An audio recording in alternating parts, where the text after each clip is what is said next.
I wasn't ready.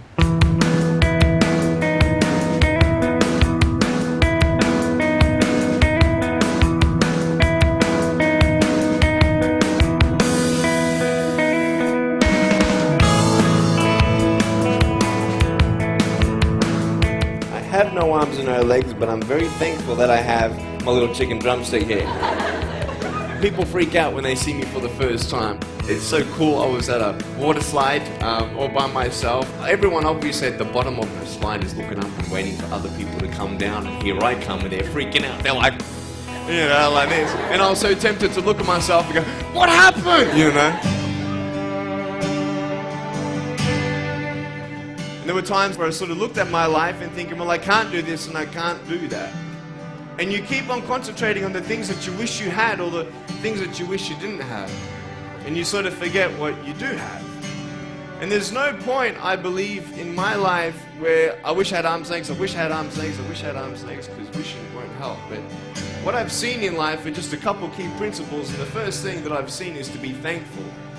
It's hard to be thankful, man. I tell you, when I was 8 years old, I sort of summed up my life and thought, I'm never going to get married. I'm not going to have a job. I'm not going to have a life of purpose. What kind of a husband am I going to be if I can't even hold my wife's hand? It's a lie to think that you're not good enough. It's a lie to think that you're not worth anything.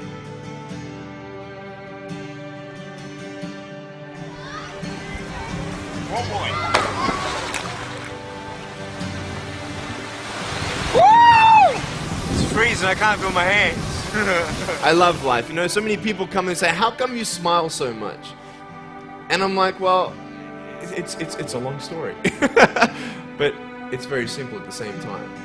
You see, it's very hard to smile sometimes in life. There are things that happen that you don't know and you don't understand, and you don't know if you're going to get through it. You know, you go through your storms in life and you don't know how long this storm is going to be. And today I want to share with you some principles that I've learned in my life that you can use in yours.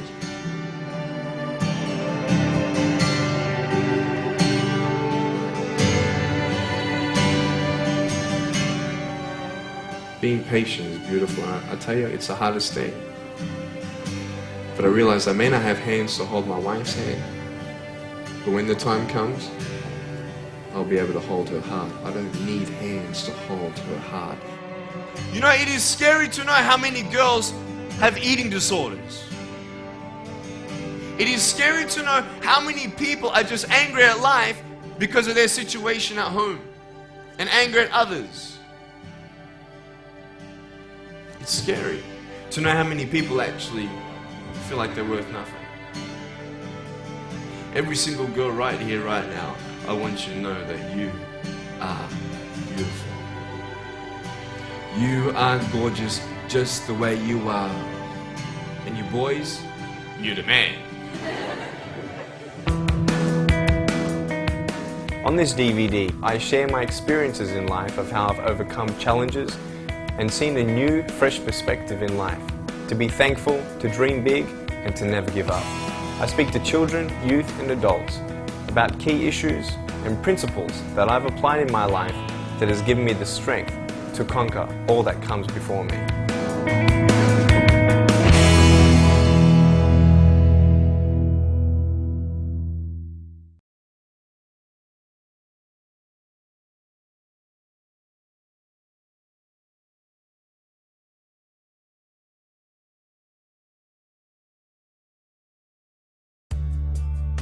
When I was a kid, when I was growing up with my family and surrounded by all my cousins and all the people that I love, they treated me like everybody else. And so I don't think that it was really important to me that I looked a bit different until I actually got to kindergarten. And a lot of kids who saw me for the first time didn't know how to react. And they just either teased me, or they laughed at me, or they called me names, or they just didn't talk to me. They never wanted to play with me, and it was very, very, very hard for me to go to kindergarten every day and face all that.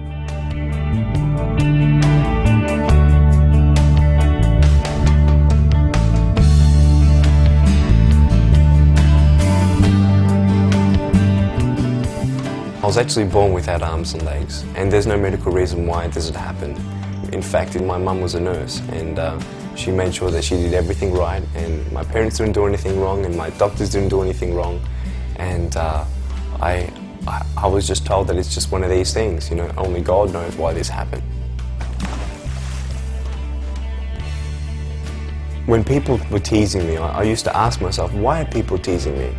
You know, is it just because I look different, or what is it? Because I knew that a lot of other people look different, you know. Some people have orange hair, some people have black hair, some people are tall, some people are short. Everybody's got their differences. And I didn't think that my difference was much different to everybody else. So, well, why are they picking on me? But this is the thing at school, everybody picks on everybody. It's so sad to see that people get teased about, you know, how their face looks, or if they got a limp, or if they're in a wheelchair, and it's wrong. It's so wrong.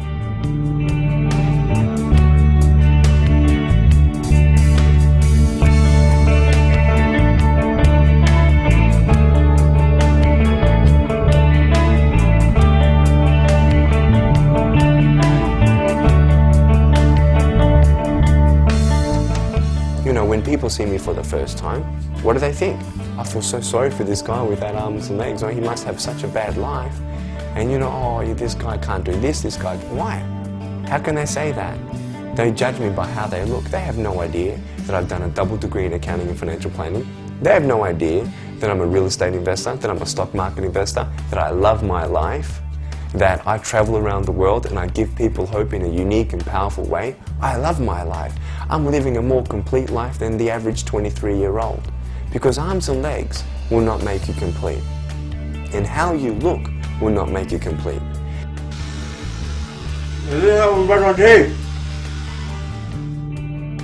And you know, in life where you say, you know, I wish I had this, and if only I had this, then I'd be happy. And you get that, and you're happy for 2 weeks. And then you say, well, if only I had this, then I'd be happy. And you get that, and are you happy? Yeah, for 2 weeks. And then? No, and then. This is the thing.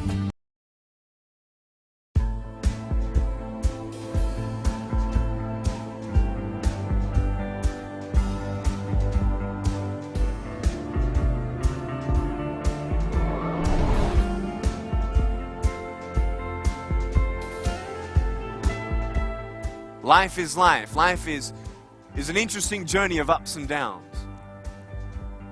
But how that journey ends is up to you today. You see, when you fall down and you feel like giving up, when times get tough, it's not the end. The question is, are you going to finish strong? The definition of a disability is something that will hinder you from being able to do something.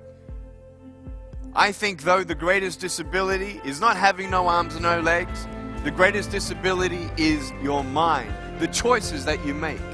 The question is, are you going to make the right choices? Are you going to make the choice to have your life in its right perspective? Are you going to make the choice to get up instead of give up? Are you going to make the choice to dream big? There is no greater disability that we have in our life than to make the decision to give up. Because once you give up, then there is no hope. But until you give up, there is that hope. My passion is to encourage people, to inspire people to be all that they can be. I found my purpose, I found my strength, and I want you to find yours. Don't be afraid of failing. Every time you fall down, every time you fail, you learn something new. You're ready for the next one. You've learned how not to do something. Well, then learn from it and move on. Leave what's behind and press forward. You can only win if you don't give up. Go for it. Don't let anything hold you back. If nothing's holding me back, what's holding you back? No goal is too big. No dream is too far-fetched. It's as big as you can dream it. There are times in life where you don't see the purpose or the good in your situation. But just because you can't see it, it doesn't mean it's not coming. Who goes to the train station, looks down the railway and says, the train's not here, I'm leaving? You will wait for the train. Why? Because the schedule says that the train is coming. So just because you can't see the hope in your situation, it doesn't mean that it's not there. You see, many people think that I have only one foot just because you can't see the other one. I've gone from a life without limbs into a life without limits. What about you?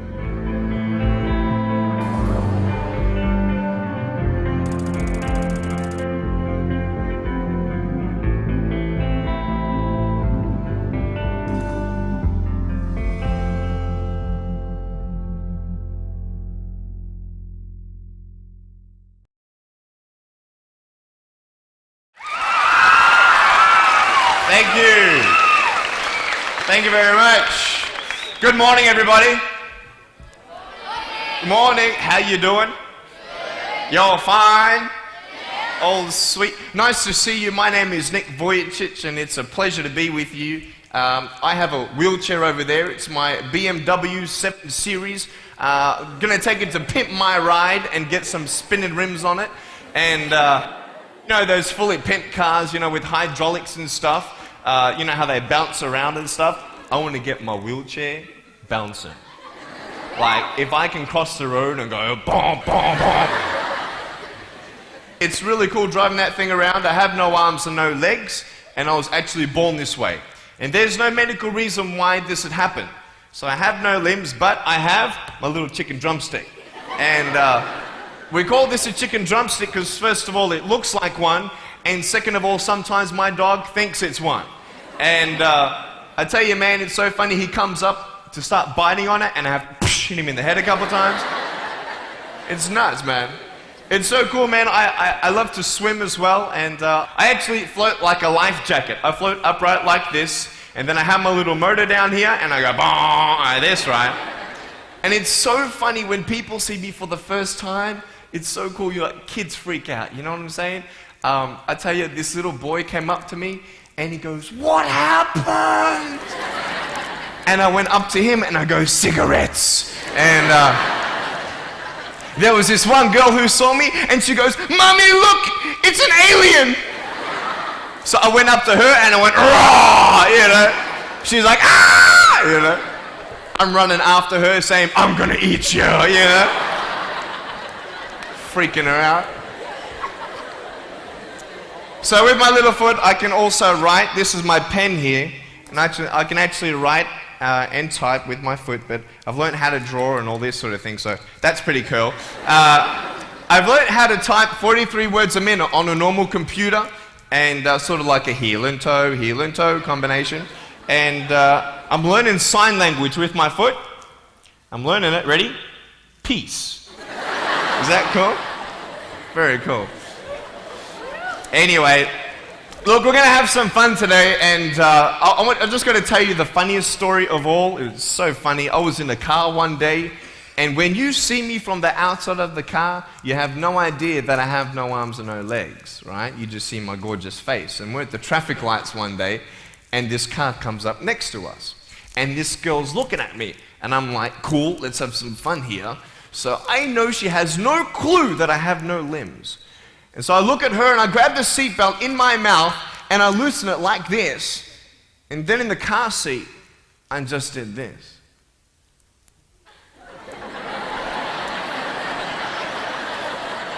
And she was like, "You're freaking me out, man." It's very cool. Anyway, I have a couple of things to show you. I play drums. Do you believe me? I actually play drums. I get the drumsticks in my teeth. I'm just joking. No, look, I have a drum machine up here, and we're just gonna. So what it is basically, it's a pad, right? And there's like 16 buttons, and so each button represents a sound, right? So I'm not pressing play or anything like that, right? You see my foot? All right, it's like serious, okay?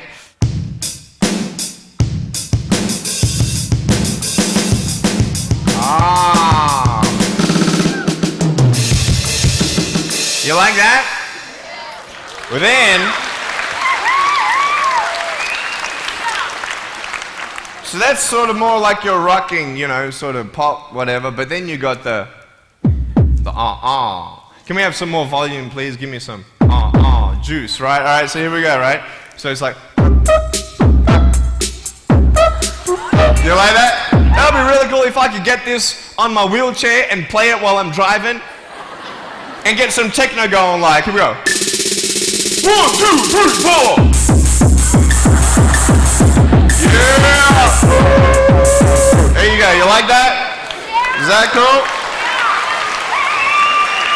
Beautiful. So I have a tennis ball here and I just want to show you how far I can kick this thing. And a lot of people are like freaking out, you know, how can you do that? And I just want to show you, it's really, really cool. Can I have a volunteer, please, to catch a ball for me? Let's see. Sure, I'll get you. How you doing? Yeah, see my finger pointing at you? Stand up. How you doing? Beautiful. What's your name? Jake. What is it? Jake. Jake. Nice to meet you, Jake. Now, can I get you to do me a favor and probably just go up that way? See my finger pointing that way? Just up that way a little bit. Can you guys make a little bit of a path for him to go in amongst the crowd a little bit? Beautiful. Now just face me, Jake. Now I just want to show everybody how far I can actually boot this thing. I'm a big fan of David Beckham. I love David Beckham. I love it how he curves that ball. And so I'm practicing, you know what I mean? So I'm just going to maybe just to get you to move back. Keep on moving back. Keep on back. Coming on, back. I'm joking, bro. I can't kick that far. Come forward. It's all good. I'm just joking. Right there is good. Right there is good. Now, that's a pretty big kick, so I'm going to take a little bit of a run up here. So, let me just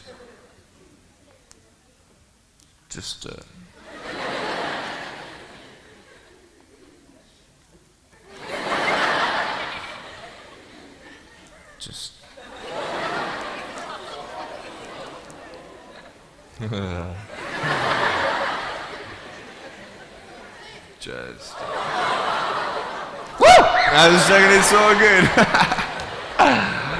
I just wanted to see if I get you scared a little bit. All right, here we go. Are you ready, mate? Now, when you get this ball, don't throw it back because I can't catch. You understand me?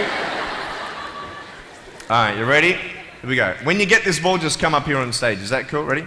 1, 2. Look at that.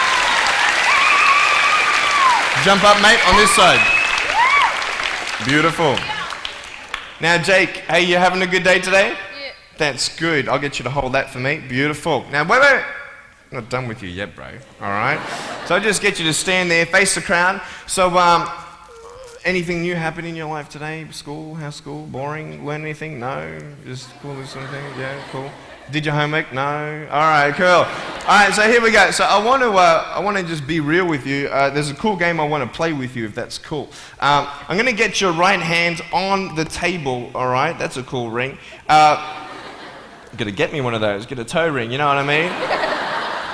One day I'm going to get a wristwatch too. Anyway, just put the whole hand on here. Beautiful. Now, what we're going to do, we're going to play a game called Slappers, okay? Now, I don't know if you know what this game is, but basically I'm going to slap you, okay? And when I go like this, you've got to move out of the way before I get you. So it's a race between your hand and the chicken drumstick, all right? So what's going to happen is you got 5 shots, okay? And if I miss you once out of the 5, you win. Does that make sense? You only got to beat me once to win, okay? You ready? You said you were having a good day today, yeah? That's good. It's going to change, okay? No, this is it. I'm joking. All right, ready? Are you scared? You're not scared. All right. All right, ready? Number 1. So when I go like this, you go like exactly, okay? You got to be quick though, okay? Ready? Number 1. Okay. All right. This is number 1. Number 2. All right, number 3, I'll make it easier for you. I'll even look away and I'll close my eyes, okay? Now, is his hand still there? I've done this a couple times, so you can't cheat on me, all right? Now, I'm gonna close my eyes. Your hand's there. Is his hand there? All right, you ready? All right, number 4. I'll let you win. Okay.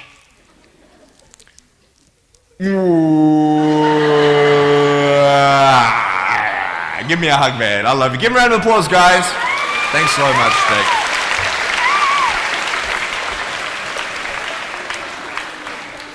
All right, real quick, I've got a phone up here. It's not my cell phone, but it's a normal phone. I just ripped it off the wall. I'm going to actually show you how I can actually flick this phone onto my shoulder. It's very cool. So it's actually not always guaranteed that it's going to happen the first time. So what happens when you fail? Very good, very good. So can someone give me a sound for ringing phone, please? Thank you, thank you. I'm coming! Ready?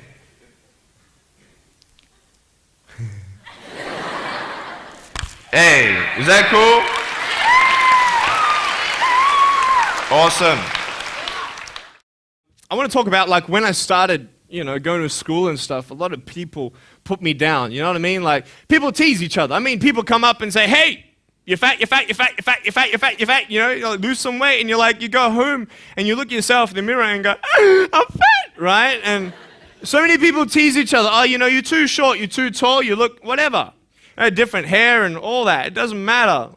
See, the thing is, when you're in school, when you're growing up in life, it actually sort of matters to people how you look. And then it matters to you because it matters to others. Why? Why does it matter how you look? Because if they don't like you, then who will? If they don't accept you, then who will?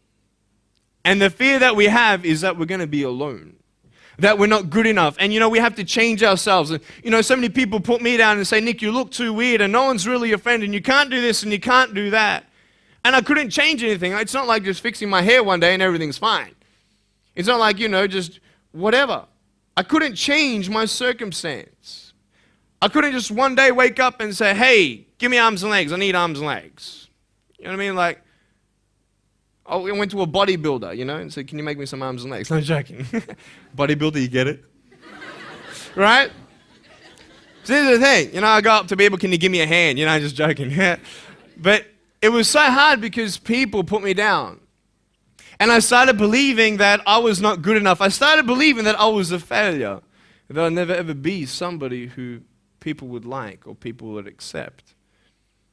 And it was so hard, man. I thought to myself, I can't go on the soccer field like everybody else, and I can't ride my bike, and I can't skateboard, and all these sort of things. And I started getting depressed.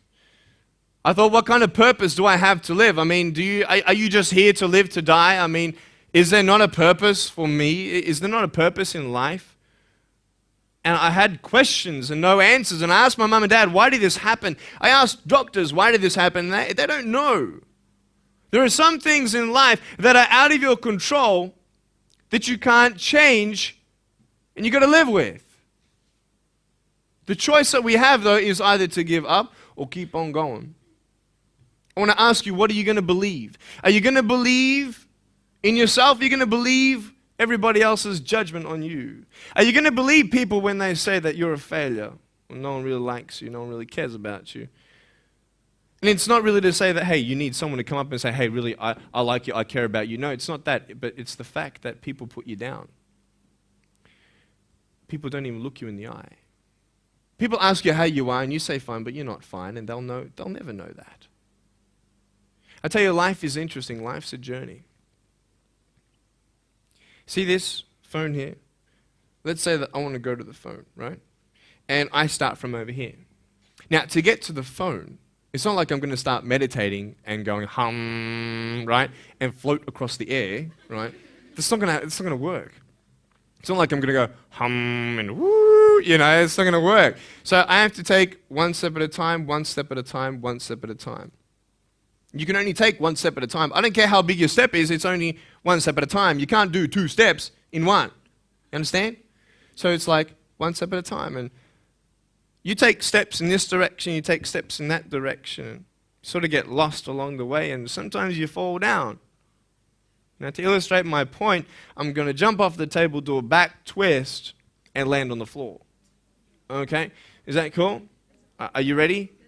Oh, there's a clock there? Okay, can you move the clock for a second, please? Beautiful, beautiful. All right. You ready? So, Are you guys ready? Just let me know when you're ready. Are you ready? Okay, ready? 1, 2. I'm joking, man. Are you serious? Just put the clock back there. If I did that, I'll break my arm or something. You know what I mean? But honestly, along the way, you might fall down like this. Ready? Right? Hello! Right. So what do you do when you fall down? Get back up. Everybody knows to get back up, because if I start walking, I'm not going to get anywhere. But I tell you, there are some times in life where you fall down and you feel like you don't have the strength to get back up. You sort of put a mask on your face when you come to school and pretend that everything's okay when it's not, and you go home and lay in your bed when no one's looking at you, when you don't have to impress anybody, and you're yourself. And fear comes in. You know the fear that you have as soon as you walk into the doors of your house. Maybe there's a broken home. Maybe you have doubt in your life. Maybe you don't know for sure what's going to be happening in the future, and it scares you. Maybe you're worried about what people think of you, what people say about you. Just that fear paralyzes you. And I just want to ask you today, do you think you have hope? Because I tell you, I'm down here, face down, and I have no arms, no legs. It should be impossible for me to get back up. I mean, you go home and tie the legs and arms of your brothers and sisters and like push them down and see how long it's going to take them to get back up. You know what I mean? You know, you can tell them that you'll see them tomorrow. You know what I mean? But this is the thing. It should be impossible for me to get back up, but it's not. You see, I will try 100 times to get up, and if I fail 100 times, if I fail and I give up, do you think that I'm ever going to get up? No. But if I fail, I try again and again and again. For as long as I try, there's always that chance of getting up. Does that make sense? And it's not the end until you've given up. And just the fact that you're here should persuade you that you have another chance to get back up. There's still hope. I'm not here today to tell you that I understand your pain. I don't know how it feels to be abused. I don't know how it feels to feel, quote, fat and you've got an eating disorder. I don't know how it feels to have a broken home. I don't know how it feels. But I know how it feels to have a broken heart. And I know how it feels to be alone. And I want you to know that I found my strength in Jesus Christ, and you're going to find your strength in whatever you find it in. But I just want you to know that it's not the end. It matters how you're going to finish. Are you going to finish strong? And you will find that strength to get back up like this.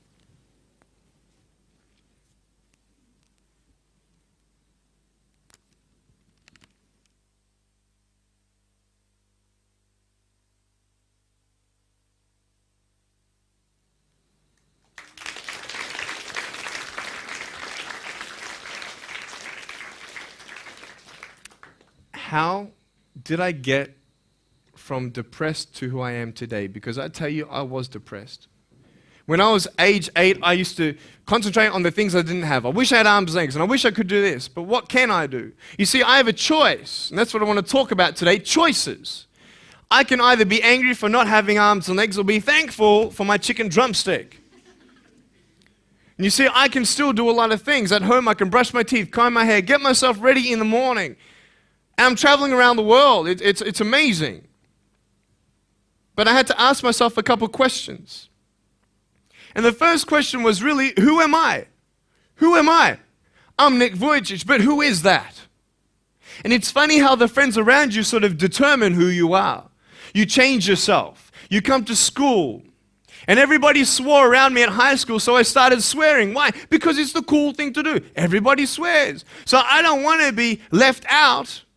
And I want to be accepted, so I started swearing. You go to a party, everybody's drinking, so you drink. Why? Well, everybody else around me is doing a big deal. And you start losing yourself and you start putting your security in temporary things. You start putting your happiness in things that won't last. You can get drunk all you like, but in the morning, you're going to be sober with a headache with the same problems. You want to be high the rest of your life on drugs? Everybody says, don't do drugs, don't do drugs. Well, why? Why do we even go there? It's either out of curiosity, peer pressure, or trying to escape reality. Basically, three things. That's why we go to drugs, sex, alcohol. Why do you do it? Because it feels good. Okay, that's how we're doing it. I mean, if you want something, you go get it. You want to buy something, you save up money, you go get it. Why? Because that will make you happy. And we take these steps in the wrong direction that will actually take you away from your dreams. Oh, don't worry, Nick. Drugs and alcohol won't take me away from my dreams and my purpose and sex and all that. No. But I tell you, it actually will. Because you go to a level of drinking and you go to a level of drugs and it's not enough. You'll find that out. And then you try something new. And then you'll also go to school and people will put you down and parents will tell you that you're a failure because you failed at a test. And you start believing the lies around you, saying that you're not good enough and no one's going to want you and you'll never ever do anything good in your life and you'll never ever achieve the dreams and goals that you wish you had done or wish that you could do. And these steps take you closer. That voice saying, you're not good enough, you're not good enough, you're not good enough, and all you need is one more step to fall. See, you have a choice to know which step you're going to take today. Let me ask you, do you know who you are? You want to know who I think you are? You care about what your friends think who you are, You care about their opinion. You want to know who I am? You want to know what I think you are? I'll tell you right now. I don't care how you look. Honestly, if you're 400 kilos, I'm going to come up to you and give you a hug and say that I love you. I don't care if you're fat, short, tall, thin, I don't care, man. I really don't care how you look. I don't care what you're good at. I don't care what you're not good at. I don't care if you like rock and roll music or not. I don't care. I don't care. I don't care if you're a good mathematician or a good athletic or not good at anything that you think. But I'm going to come and tell you that you're awesome just the way you are. I know so many teenagers who look themselves in the mirror and wish that they had a different body. Girls, you're beautiful just the way you are. You're gorgeous. You're gorgeous. I love you just the way you are. And you boys, you're the man. Because it's not how you look. When you see me for the first time, many of you felt sorry for me. Do you feel sorry for me anymore? No. Why? Because you know who I am. But don't you remember I have no arms and no legs? Would you want to be my friend? Of course you would. Why? Because you like who I am. But I have no arms and no legs. And you're going to say, so what? So when you say, well, I have this or I don't have that, I'm going to go, so what? I don't care. You are worth more than diamonds. All the diamonds in the world, you are so precious. Every single one of your hearts, you can do something. Not just something that you can do, but you can live life. Life is not always good. Life is always not rosy. But life is worth living when you find purpose. Nick, I don't know what my purpose is. I don't know. My parents want me to do this. My teachers want me to do that. My friends think that I should do this, and I don't know what to do. And you're torn, man. You don't know what to do. You have to make important decisions, man. You don't know what to do. Who do you believe? Follow your heart. If that's who you want to be, if that's what you want to do in life, then walk to it. One day at a time. That phone might feel so far away. In fact, it might seem impossible for you to reach that. Let's say that phone was all the way at the back of the room. How am I going to get off this table? I can't. How am I going to get there? I can't. But I want you to know that nothing is impossible. And if it is impossible for your dreams to come true, let's say you want to become a pilot and you can't be a pilot for some reason, maybe your eyesight or maybe your height. I know somebody who couldn't be a pilot. They're doing something now that they actually love to do. See, all things come together for the good. That's how it is in my life. You see, there's nothing good about having no arms, no legs, is there? No. If I, click my fingers, metaphorically speaking, and your arms and legs disappeared, do you think you'd be happy with me? No, you'd come run after me and headbutt me, okay? Because there's nothing good about having no limbs. But I love my life. Do you want to know why? Because I've seen the purpose. Because I have no arms, no legs, you're all listening to what I have to say. This is maybe the most attentive you've been in any guest speaker. Because everybody else is boring, and what would they know anyway? That's what you think. Don't worry, I was at school too. Like, what do you know? I don't care what many people have to say. They have no idea what I'm going through. What pain do they know? But you see me and you see what sort of pain I could go through and what I've gone through. And all of a sudden now, I'm seeing all of you, and maybe for the first time, you're believing these words out of my mouth saying, I love you. And you don't even know me, but you actually believe that I do love you. You see, it's an unconditional love. You don't have to do anything for me to love you. I just love you. Why? I don't know, because I just love you. Why? It's love. It's unconditional love. Not only is it about you and your life, but what about the people around you? If you think that you have no purpose, Nick, I don't know what I want to do. I wish I could do this, but I don't think this is going to happen in my life. Let me tell you this. So many people came up to me and said, Nick, I don't have a purpose. I don't know what to do in my life.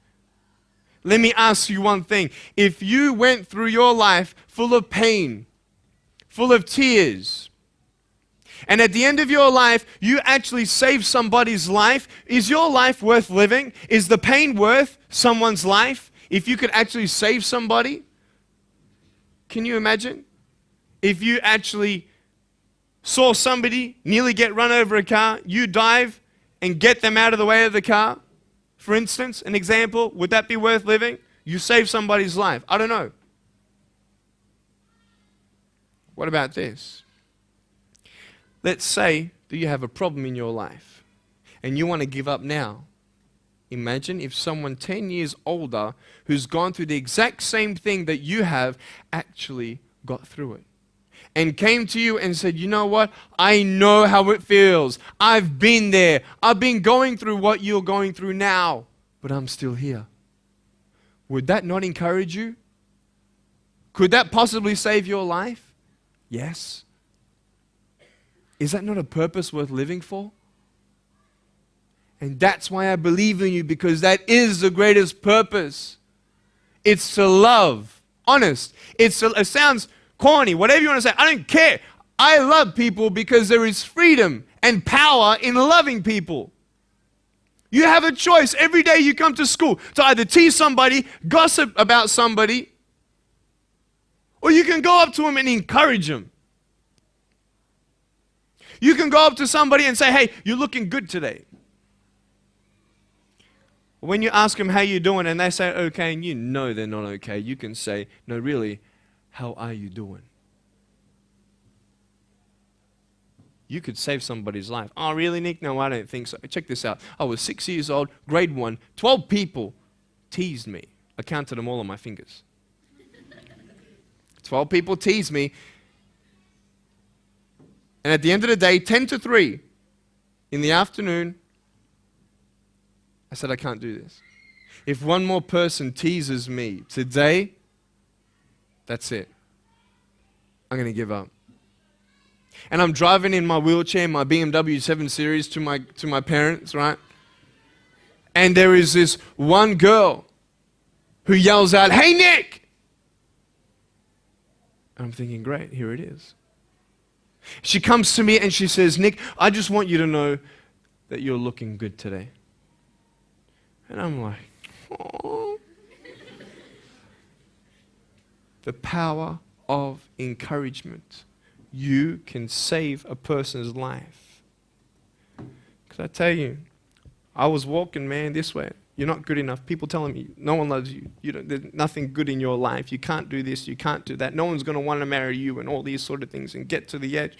And all I needed was that one more person to tell me that I wasn't good enough. And I'll be down there. Do you know that you could be that one person for somebody else to push them over? You don't know how many people have eating disorders in this school. You don't know how many people want to hurt themselves in this school. They hide it. You don't know how many people hate their life. And you're one of the reasons why. Can you imagine that? Serious. Why? Just because you want to have fun. Grow up. Grow up. I dare this school not to tease another person for the rest of the day. I dare you. I dare you. Do you think that's possible? People will say, well, I won't do it, but everybody else will. Be the change you want to see. And you be that person and turn them around. This school should have every person having a friend. You see somebody having no friends, why don't you go up to that person and be their friend? Because you're scared of what people think of you. Let's do it. Let's wake up. Embrace it, man. Let's live. I love my life. Nothing stopped me. Am I happy all the time? No, I'm not happy all the time. I'm not happy. I cry sometimes. Not because of no arms, no legs. This is easy. I'm talking about the things in life that other things, man, I'm like stressed about and anxious about it. The person that I love, they're hurting and I can't do anything about that. That's what kills me. We're all going through something. We're all trying to find that something, that happiness. You can find it. Because I found it. Check this out. You need to learn something. Do you know for you to learn something, it was actually learnt by somebody else? And anything that anybody else learns, you can actually learn. Makes sense, right? How do you know this is black? Because someone taught you it was black. Why? Because someone learned that this was black. And you were able to learn that this was black by someone teaching you. Nothing's really beyond your reach. Understand what I'm saying? But we're not all good at maths. We're not all good at athletics. We're not all good at, maybe telling colors. Big deal. Find what you love to do. I love loving people, man. I love encouraging people. That's the greatest thing. The greatest business in the world, saving people's lives. Love it. But we're not all going to be speakers. We're not all going to be doing something. That'd be crazy. What do you want to do in your life? Is there something more to your life? Because I found something more to my life, and I believe it's God, and you're on your own journey. It's fine. I love you guys so much. I love you very much.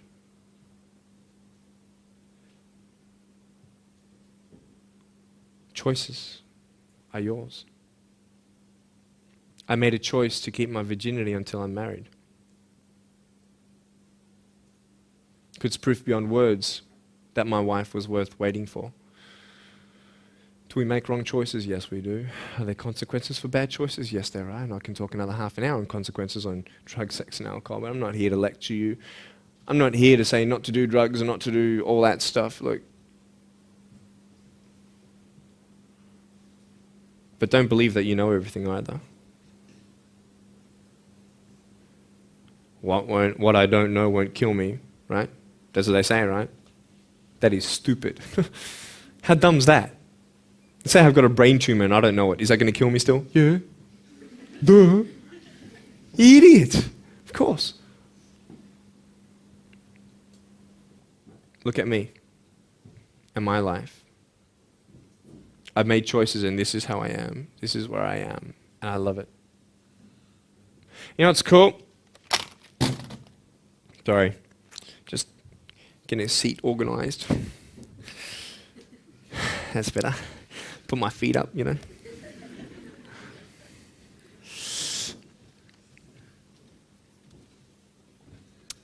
want to talk about my wife. I'm not married.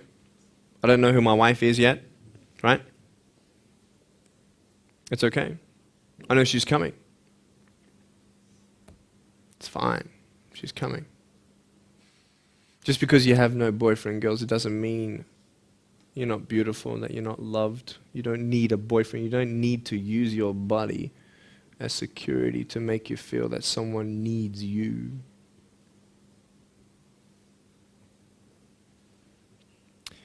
My wife is coming. And I may not have hands to hold my wife's hand, but I don't need hands to hold her heart. That's all I want to hold. I'll tell you, a real man would wait. A real man would not put your life in danger if you're not 100% sure that you're going to be together for the rest of your life. That's why I haven't had sex, because I don't know who I'm going to marry yet. Why sleep around with everybody else? It's so silly. Why? Just for temporary pleasure? No, man. It's beautiful to know I've only shared that with my girl, and I'm her guy. I love that. We're going to have children together, I know that. And how am I going to hug my children when they're crying? I used to get depressed over that. What kind of a father am I going to be? Check this out. There was a girl, she's so cute, man, one of my friend's daughters, and she was, 2.5 years old. She had this pink flowery hat on, pink shoes on. She was about my height as well. And she came and she was hugging everybody goodbye at this family function, and she comes to me, and I'm sitting on the floor, and she's just looking at me, and I'm like, cool. She's just staring at me. I'm like, okay, what can a 2.5-year-old honestly be thinking about? I'm like, this is so weird. And she was looking at me for about 25 seconds, and then she realizes something. Like this little light, bing, came to it. And she realized that I had no hands to hug, so when she came up to me to hug me, she put her hands behind her back. And she hugged me with her neck. I know. Isn't that more beautiful? It's so beautiful. Why am I here? To tell you this, that I love you. That everything's going to be okay. Not today, not to say that I am going to be with you every day to tell you that. Not to say that I understand what you're going through, but today I've come here so you would remember my smile.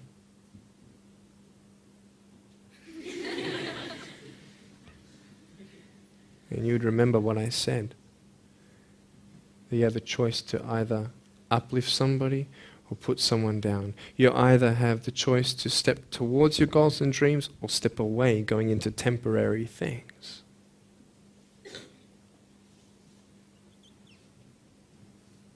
You have a choice to either give up or keep going. Give up or get up. When you fail, try again and again and again.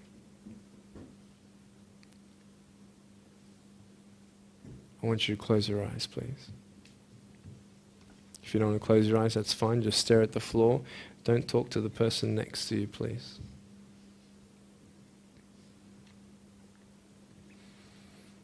I want to ask you, how are you? What heaviness are you carrying? What tears do you hold back? What pain, what fears are kept inside?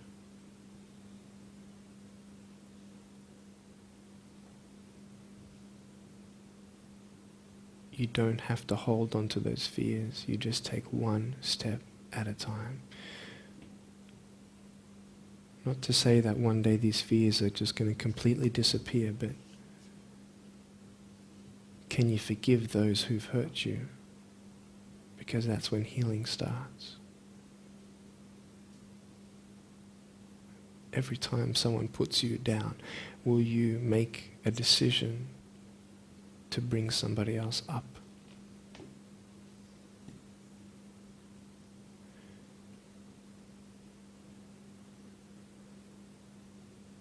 Picture yourself in an open area. There's no buildings and there's no shelter, and there's a storm above you.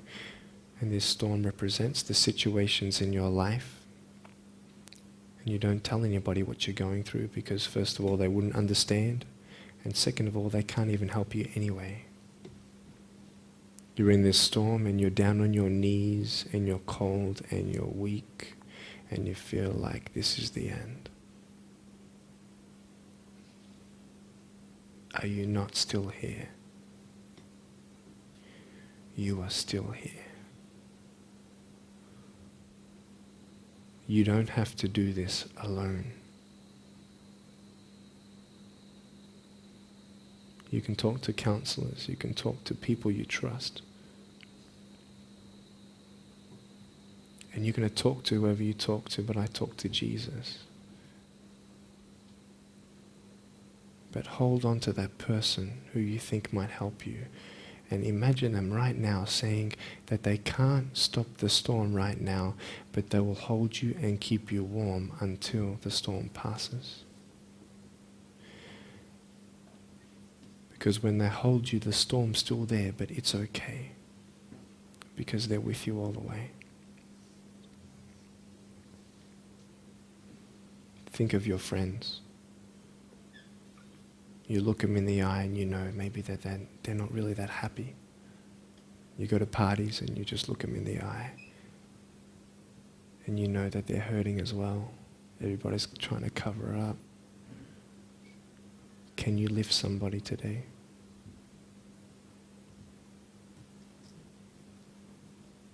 Make the choice today to do something good. Hold on to that hope.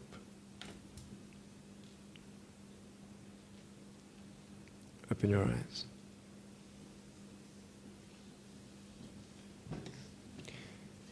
Look at me. Tears clean the windows of your soul. That's why you feel good after crying. And I'm here today to hug you. I'm a hugging machine. And if you want a hug, I'm going to, in a couple minutes, get up off this. I'm going to go to a table to the side. There's a table around the corner behind this camera. And I want to hug you. And I want you to hug me like you've never hugged before. Because there is healing in hugging. And I want you to know that I love you guys so much. Don't give up. And know that there is someone always out there who believes in you, who loves you just the way you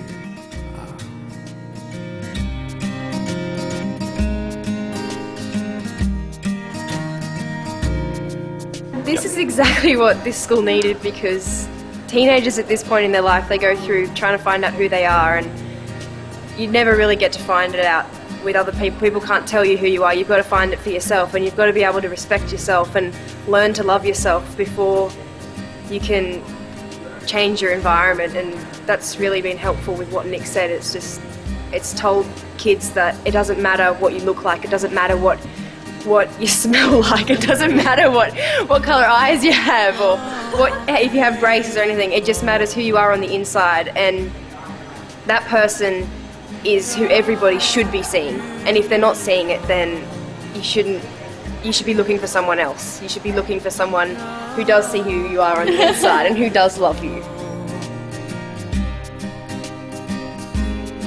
You're beautiful, just the way you are.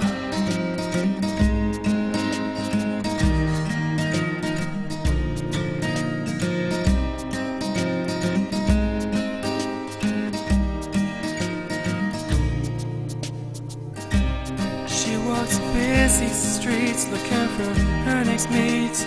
Maybe we'll be the one, 'cause in her mind there is more to life than being someone. But deeper down she has found the one thing to make her feel loved. So she is looking for it in all the wrong places. You're beautiful,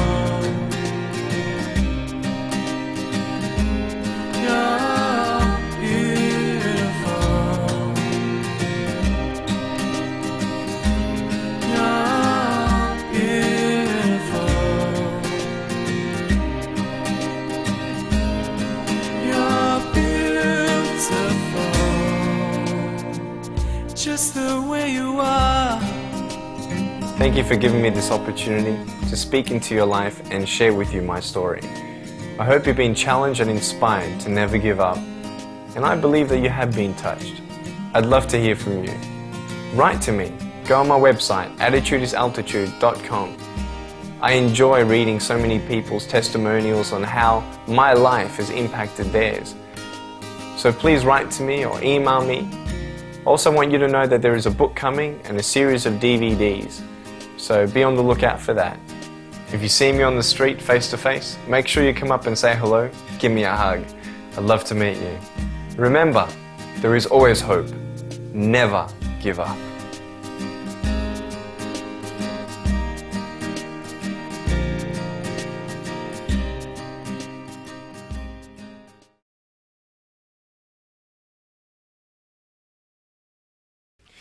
Hi everybody. How you doing? Good. It's good. Everybody give yourself a round of applause. Come on, real loud. All right. So you all having a good day? Yeah. Good stuff. Nice to meet you. My name is Nik Vujicic, and as you can see, I have no arms and no legs, but I have my little chicken drumstick here. And this thing, man, I can actually use to drive my wheelchair and write and type on a normal computer. Who's got a computer at home? Cool. I can actually type 43 words a minute on a normal computer, and it's really, really cool. And I've got so many things to share with you today, and we're going to have a bit of fun. Who's ready to have some fun? All right. So what I'm going to do now is I just want to show you a little bit about my wheelchair, and this is really, really cool. See this seat belt on mine? This is my seat belt, and then you lock it in, right? And then this little thing, right, it's got a little joystick over here, right? So when I go forwards, it goes forwards. When it goes back, it goes back. When I push it back, it goes back. So let me just show you how I drive it. Would you like to see that? Yeah. All right, so just, you don't have to sit up. Just watch me come up. I'm going to come up the aisle, right? And then I'm going to go back. You want to see me reversing? Yeah. Beep, beep, beep, beep, beep, beep. You want to see how fast this thing goes? Yeah. All right, so I'm going to take a little bit of a run up here.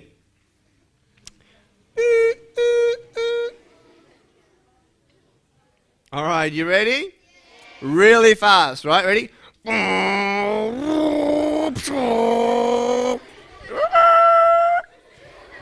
want to see it again? Up the aisle, hold on. I saw ya. It's all good. Ready? Hey, I got a horn. You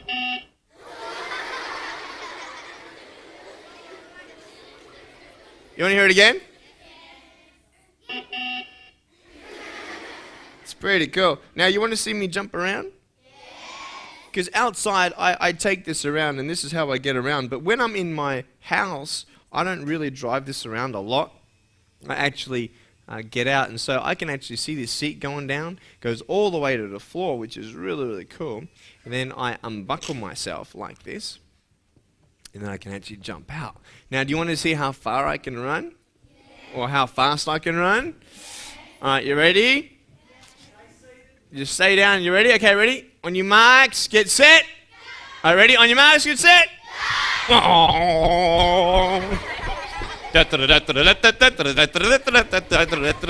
out, I'm going to come in here, I'm going to go. No, I'm joking, it's all good. All right, here we go. We're going to come back.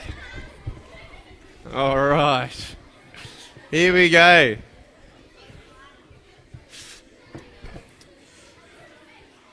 Now, what I'm going to do is I'm going to actually jump from my wheelchair onto the table. Do you think I can do that?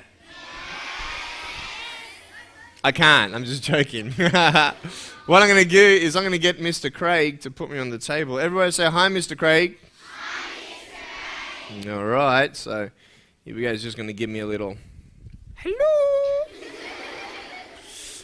All right. Beautiful. All right. So the first thing I want to show you is really, really cool. With my chicken drumstick, I can actually... call this a chicken drumstick. Did I tell you why I call this a chicken drumstick? I don't think so. I call this a chicken drumstick because, first of all, it looks like one, and sometimes my dog thinks it's one. And so every now and then my dog comes and he starts biting on my foot, and I'm like, whoosh, hit him in the head a couple of times, right? So my chicken drumstick is pretty cool. And I have 2 toes in it, so I can do the peace sign. And then I have my other little one. Hello. Do you like that one? And that one just sits there, doesn't do much. But with this foot, I can actually write. This is my pen.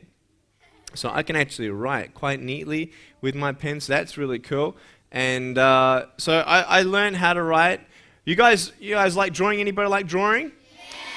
I love to draw, so that's pretty cool. All right, so what else can I show you? Would you like to see me write with my mouth?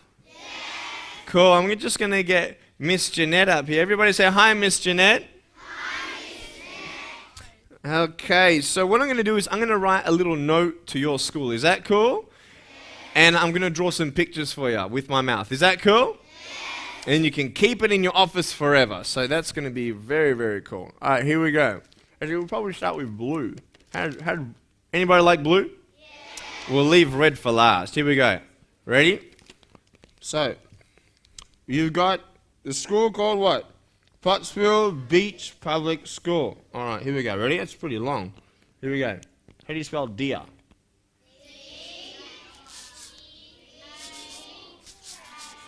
There's deer. Okay, I'm going to say, I'm going to write a little message. Never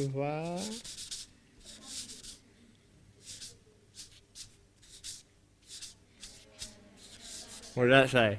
Ever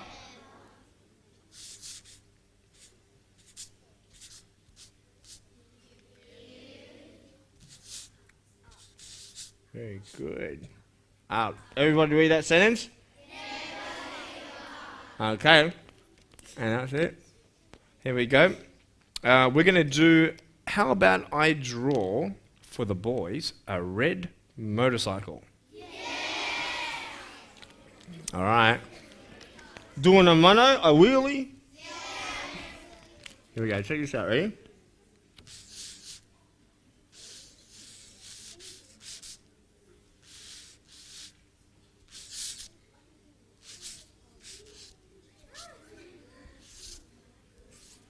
Is that cool?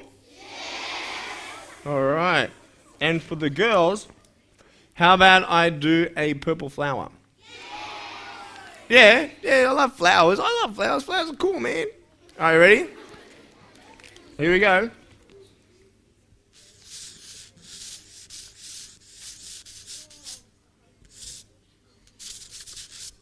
Is that cool? Yes. All right. Then at the bottom, green, thanks. I'm going to put love Nick. Is that cool? Yes. All right, so.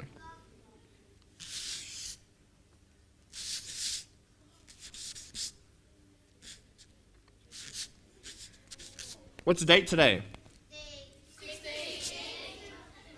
16th of what?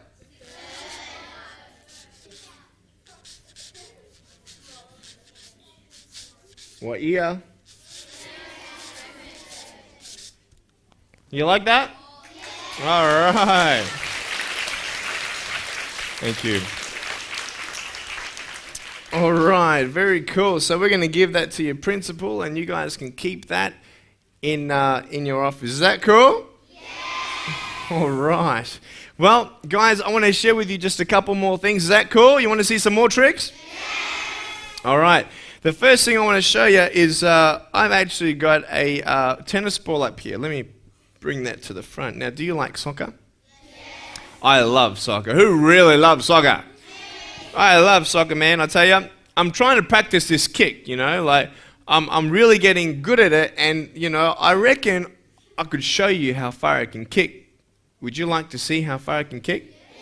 Yeah, because I've been practicing. Because practicing makes perfect, right? Yeah. All right, so I was wondering if I could have a grade 6 student to catch a ball for me. Where are our grade 6s? All right, here we go. Probably have you in the blue shirt. Wait a second, there's 2 of you. The one behind, yep, that one, beautiful. Well, both of you. All right. So you both saw my fingers pointing at you. All right. I'll get you. Sorry, mate. What's your name? Jamie. Nice to meet you, Jamie. Jamie, how you doing today? Good. Sorry, bro. All right, here we go. Now, Jamie, I'm going to get you to do me a favor. Yeah, probably walk up there. You know what, maybe not there. If I can get you to go over there where Mr. Craig is, go back around there. Beautiful. I want to show everybody how far I can kick this. You know what? I've got to warm up a little. You know what? Jamie, if you could maybe come back up, I've got to have a little kick first. I've got to warm up a little bit, right? All right, so, yeah, that's pretty good. All right, so let me just kick it. You ready? Ready to catch? When you get it, just bring the ball back, all right? Don't throw it back because I can't catch, okay? All right, so here we go. Ready? 1, 2. You're going to count with me. Ready? 1, 2, 3. Oh, very nice. Very good. Put the tennis ball right here. All right. Now, I feel pretty warmed up, so if you can go back, keep me on back. Is that a pretty big kick? A little bit more back. All right, beautiful. Right, that's a massive kick. All right. So that's a pretty big... Do you think I can do that? Yes. Well, if I don't do it, what happens when you fail? You try again. Very good. So what I'm going to do is I'm going to move this out of the way because I'm going to need a little bit of a run up here. So just move back a little bit. Just move back a little bit. A little bit. A little bit. Little bit.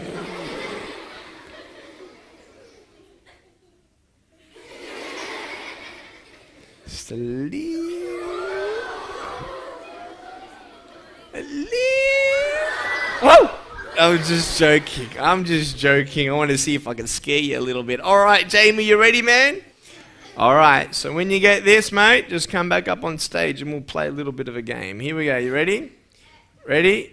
1. You're going to count. Wait, is it? No, let's do it again. Ready? Got to warm my foot here. Ready? All right, count me in. Ready? Go. 1, 2, 3. All right, beautiful. Awesome. Jamie, you want to play a bit of a game with me? One more thing? Yeah, you want to come up here, mate? I just want to show you something. Not a game, but I want to show you a drum kit. Just jump up on that box there. Perfect. And just face everybody. Cool. And I just want you to see this thing, right? And I want you to show them that I'm not actually cheating or anything, right? This is my drum machine up here, right? So do you see lots of buttons up here? Yeah, okay. So there's a couple lights. And basically what's happening is as each button is pressed, it makes a sound, right? Am I pressing play? Am I playing that? Yeah? So every sound is made when I press a button, right? You want to have a go? Go for it. There you go. Hit it hard. Right? So when he presses it, he makes a sound. Is that cool? So I just wanted to show you that just to make sure, because when you get off stage, I'm going to play a couple tunes. Is that cool? Play a little bit of drums. Is that cool? Well, thank you very much for your help. Give me a hug, mate. I appreciate it. I love you. Give him a round of applause, guys.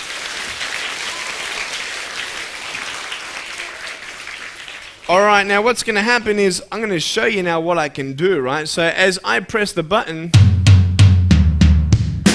Is that too loud?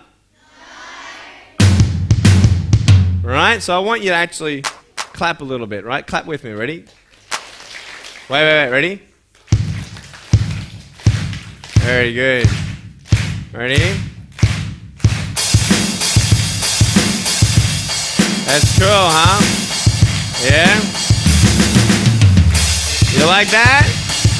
Ready? Faster. Pop, pop, pop, pop, pop, pop, pop, pop, pop, pop, pop, pop. Woo! Woo! You like that? And then there's like a couple cool things, like there's a cool kit. Ooh, you like that? You know, like techno? Anybody like techno yet? You like a bit of... You like that? You like that? And there's like a little cool... You like that? You like that? Is that cool? And then I've got like a couple bass guitars and stuff, so it's really, really cool. You like that? So I can actually make a little music. Who likes music? I love music. So did you like the drum machine? Yeah. Did you want me to do a little rap for you? Yeah. All right, let's have a look at this. All right, so what would you like me to rap about? Give me a subject. Give me anything. Anything in the world.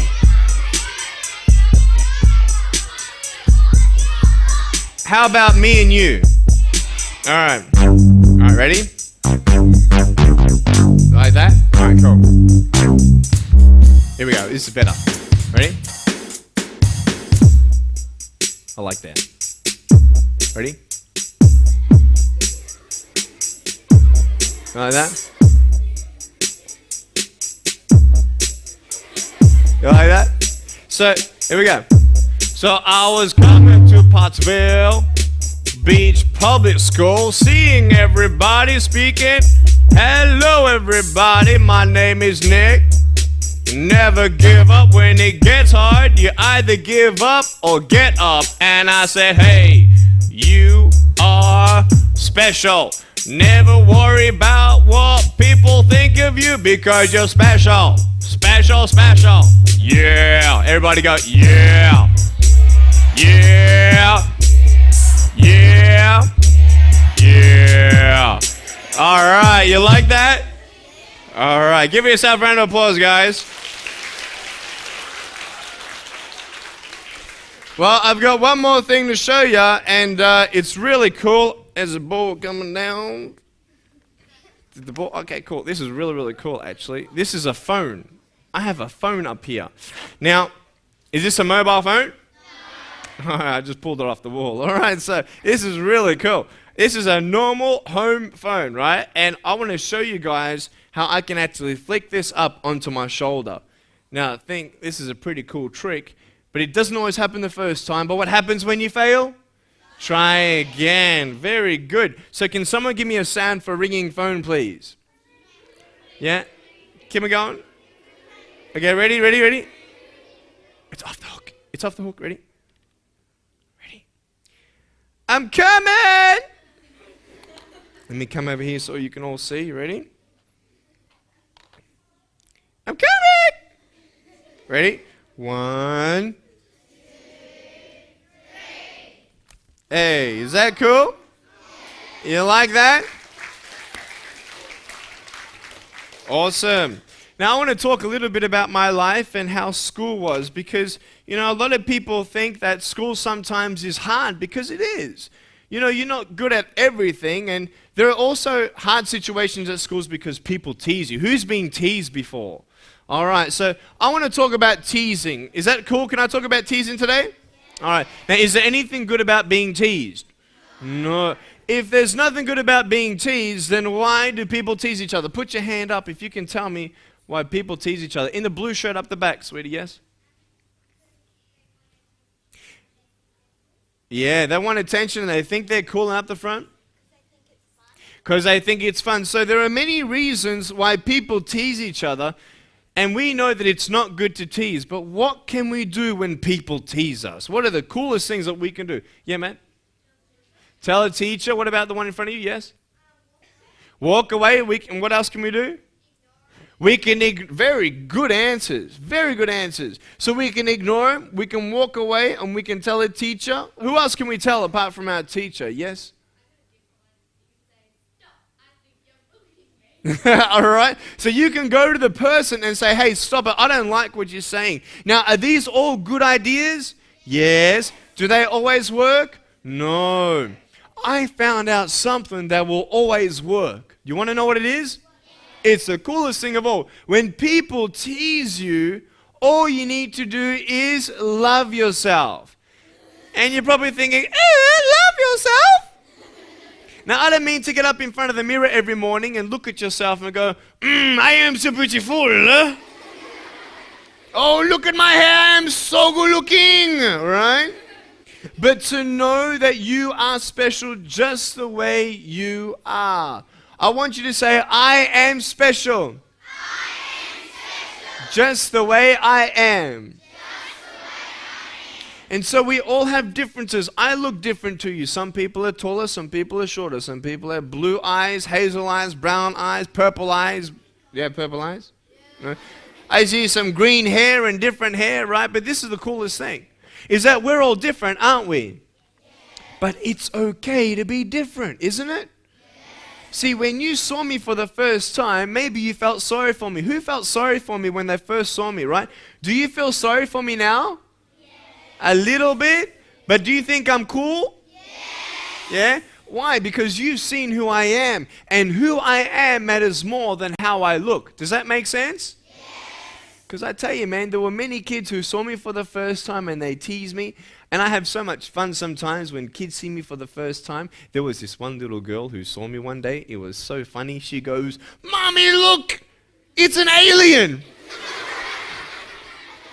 So I went to her and I went up to her and I went, "Raw!" And she's like, "Ah!" I'm running after her saying, "I'm going to eat you," you know.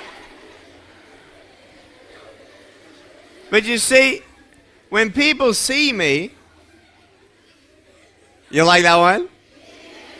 When people see me for the first time, it's hard to see that I'm cool because all you see is that I have no arms and no legs. And so when people tease you, I want you to know that you're special just the way you are. You don't have to change a thing. I don't care if you're in a wheelchair. I don't care if you're taller. A lot of people think, oh, tease each other because maybe you're thin, or maybe you have some weight on, or maybe your hair looks funny, or maybe your eyes look funny. It doesn't matter how you look. I want you to know that I love you just the way you are, and I believe in you. I reckon that you guys are awesome just the way you are. Every single girl, I want you to know that you are beautiful. You're beautiful just the way you are. And you boys, you're the man. So I want all the girls to say, "I am beautiful." I am beautiful. Come on, now all the girls say, "I am beautiful." I am beautiful. And all the boys say, "I'm the man." I'm the man. And everybody say, "I am special." I am special. Just the way I am. Just the way I am. And so when people tease you, don't worry about what they say, because you are special. Something else I want to talk about is that we all know that we're not all good at maths, and we're not all good at running, and we're not all good at everything. But when we fail, we try again. You see this phone here? Let's say that I want to go and touch the phone, okay? Now, to go and touch the phone, how am I going to get there? I'm going to walk there. It's not like I'm going to start meditating and going, hum, and start floating, right? I'm not going to float. And I'm not going to say to the phone, "Here, boy, come on." The phone's not going to come to me, is it? So I have to go to the phone. So I take one step at a time, one step at a time. How many steps at a time? One step at a time. But sometimes you might fall down like this. Now what I'm going to do is I'm going to jump off the table and do a back twist and jump on the floor. Is that cool? All right, so are you ready? You're not ready? Just let me know when you're ready. Are you ready? 1, 2, 3. I'm joking, man. If I did that, I'll break my arm or something, all right?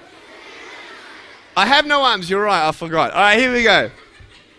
So here we go, ready? Now, along the way, you might fall down like this. Here we go, ready? 1, 2,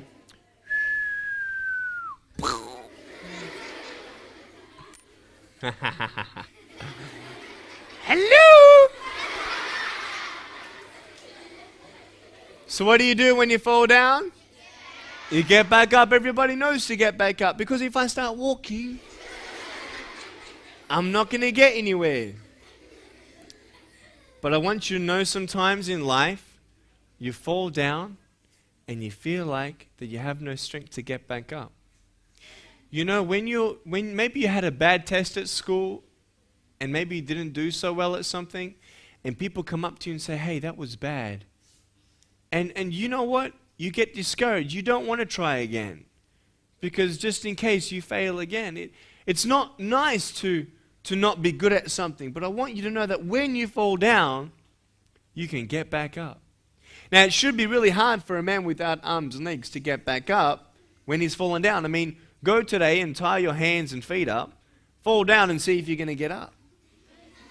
Yeah? It's going to be pretty hard, isn't it? But you know what? Life is hard sometimes, and sometimes you come to school and people ask you how you are, but you don't really tell them how you are. Sometimes at night you get sad. Maybe some things happen in your life and you don't know what to do.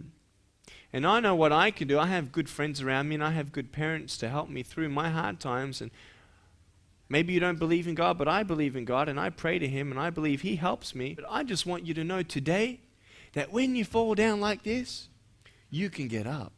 You see, if I try 100 times to get up and I fail 100 times, if I give up, do you think I'll ever get up? No. So you got to keep on trying. Does that make sense? Yeah. All right, so this is what I want you to see now. I'm actually going to get up. Are you ready for this? This is really cool.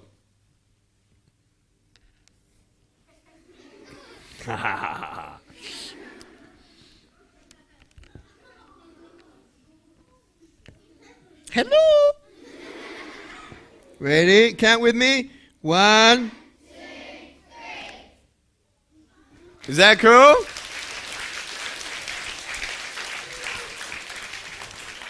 So I want you to know that sometimes you want to give up, but never ever give up. Say never, ever, ever give up.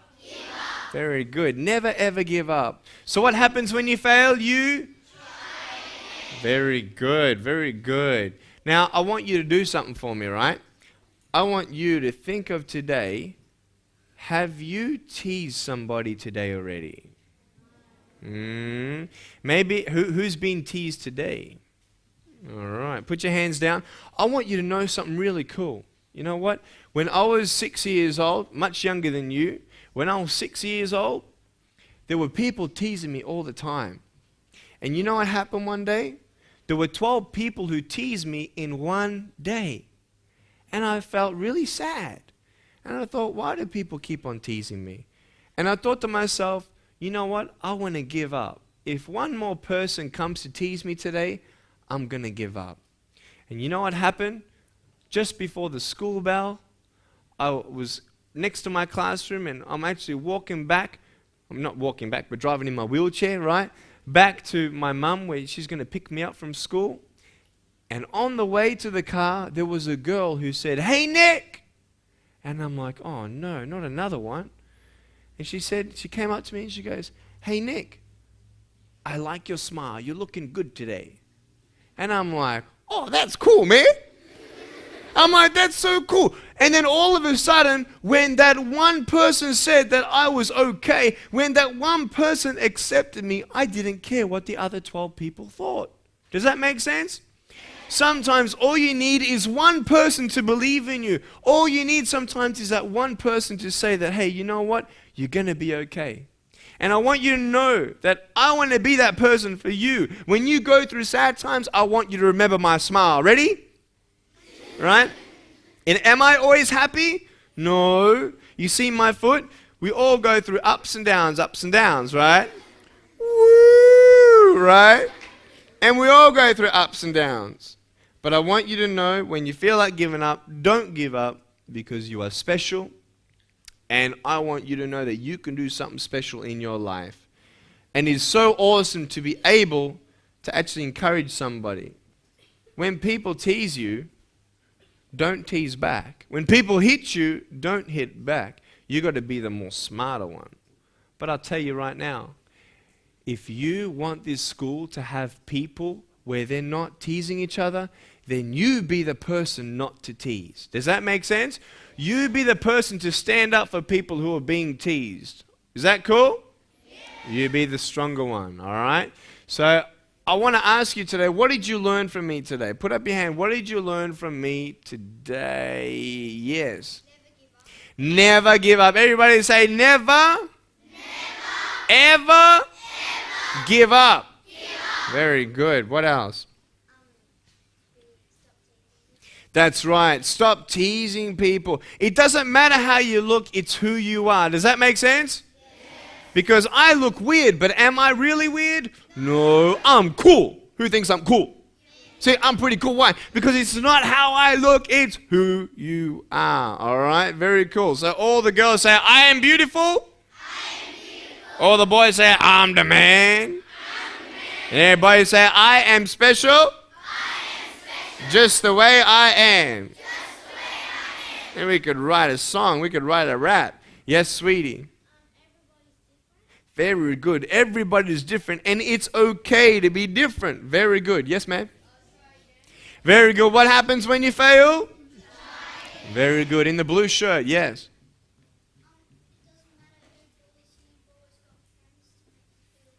That's right. Doesn't matter how many people tease you, you always have friends to put you to help you. And I want you to know something. I found out the secret of what a true friend is. Do you know what a true friend is? Someone who accepts you no matter what. That they don't care about how you look. Those are true friends. Does that make sense? Someone who will accept you for who you are. So when others don't accept you, then we need to know, we go back to our true friends and they'll help us. Up the very back, did you have something? Anybody up the back? No, not yet. Yes, you with the bandana? I am beautiful and I am special. That's right. And you, sweetie? It's not your appearance that matters, it's your personality. Exactly. It's not your appearance, it's your personality that counts. Up the very back? That's right. When you get back, when you go down, you get back up. Yes? You're the man. Ready? Peace, brother. Woo! That's my peace sign. Show me your peace sign. It's peace. With a chicken drumstick. Peace. It's pretty cool. Hey, can I teach you one more thing? Because you guys are really learning a lot today, aren't you? All right. I want to see if this makes sense to you. You see, I have no arms and no legs. And I have a choice to either be angry for not having arms and legs and be angry for all the things I can't do, or be thankful for my chicken drumstick. Or be thankful for the things that I can do. Does that make sense? Yes.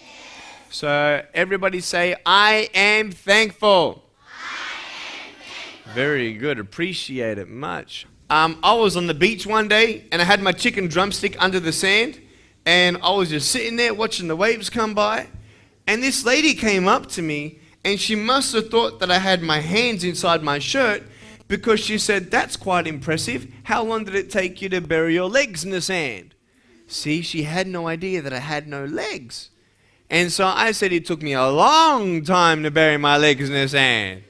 And then she said goodbye, and I said goodbye, and she started to walk off, and I'm waiting for her to look back at me. She looks back, and I just start walking like this. And she's like, it was really funny. Really funny. Yeah, you want to see me open a book? Cool, cool. This is a phone. We don't need the phone anymore, do we? Let me just kick this off. All right. Let's see now. This is my book, right? My favorite book. It's really cool. This is how I open the book, and it's how I turn pages like that. And if I need to get one single one, I get a little bit of a corner like that and like that. Is that cool? And I can also close the book at the end too, so like that. What I would like to take time to do is to let you know that I'm a hugging machine. Now, many people don't like to hug me, and that's okay. Maybe you want to come up and shake my chicken drumstick. Or maybe you want to come and give me a high five on my shoulder. Just don't knock me down, okay? Nick has shown us that he's a strong man and a person with a heart of gold. Therefore, we would like to present Nick a Pottsville hat. And a medallion. Oh, Thank sweet. you for coming to our school, Nick. Thank you so much. Oh, that's cool, man. This is cool. Yeah. Ready? I'm on top first. Yeah. All right. Give a round of applause, guys. Thanks so much, guys. Come on, you can do better than that. All right. Beautiful.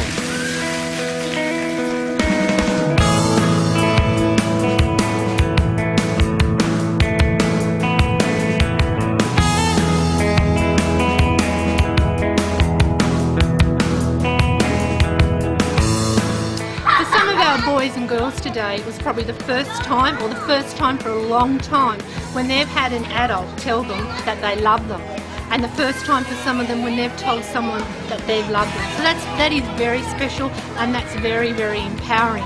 Nick's visit has been part of our annual Speak Up Day, when as a school community we stand up and make a stance against bullying, and we say it's okay to be different.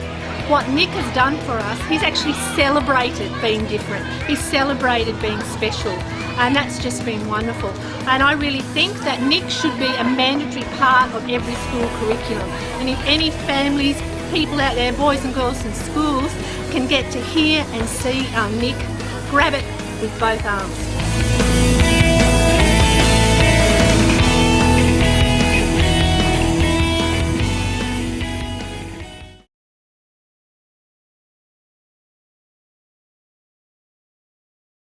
My name's Nik Vujicic, and as you can see, I have no arms and no legs, but I have my little chicken drumstick down here. And I was born this way. There's no medical reason why this had happened.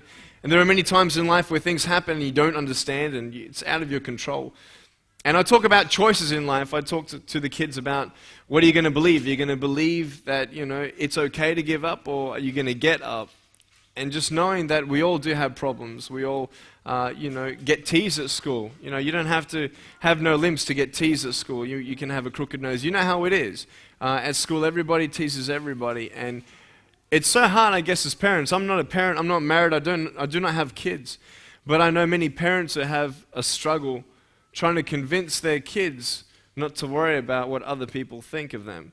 You try to convince your daughter that they're beautiful. You try to tell your boy that it's okay that he's shorter. It's okay that he can't play basketball like everybody else. And that's just why I love my life, because I'm being used as a unique and powerful tool for people of all ages to give a fresh perspective. And the thing is, your daughter won't believe you that she's beautiful, but she'll believe me when I tell her she's beautiful. To hear an outside adult say something, and not just another teacher or not just another speaker, because I know when I was in school, and I don't know about you, but when you're at a seminar or something and you see someone with arms and legs up on stage and you're thinking, well, what kind of message is this going to be? Or when he talks about or she talks about struggles, you're going to think, well, they don't know what I'm going through, and they don't know anything about your life, and what do they know about pain, Thing is, when I get up on stage, everybody sees that I've gone through something, some pain. And automatically I have the 100% attention of all students. And it's amazing to see that. So today I spoke to all the kids here over 2 sessions, talked about bullying and self-esteem, dreaming big and never giving up, basically. And just gave them a couple, cool tricks like kicking a tennis ball around, and showed them how I drew with my mouth, and how, I have a pen here, and showed them this.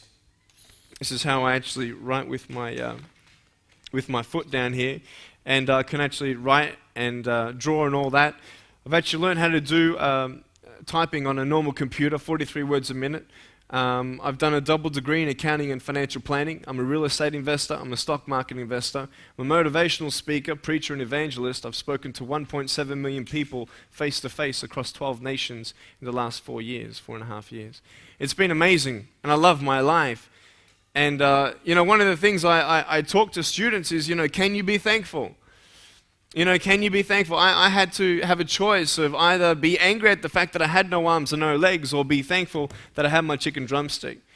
Or be thankful that I had, my BMW 7 Series. I'm going to take that to Pimp My Ride and, get some spinning rims on that and get a subwoofer on that. That would be pretty cool.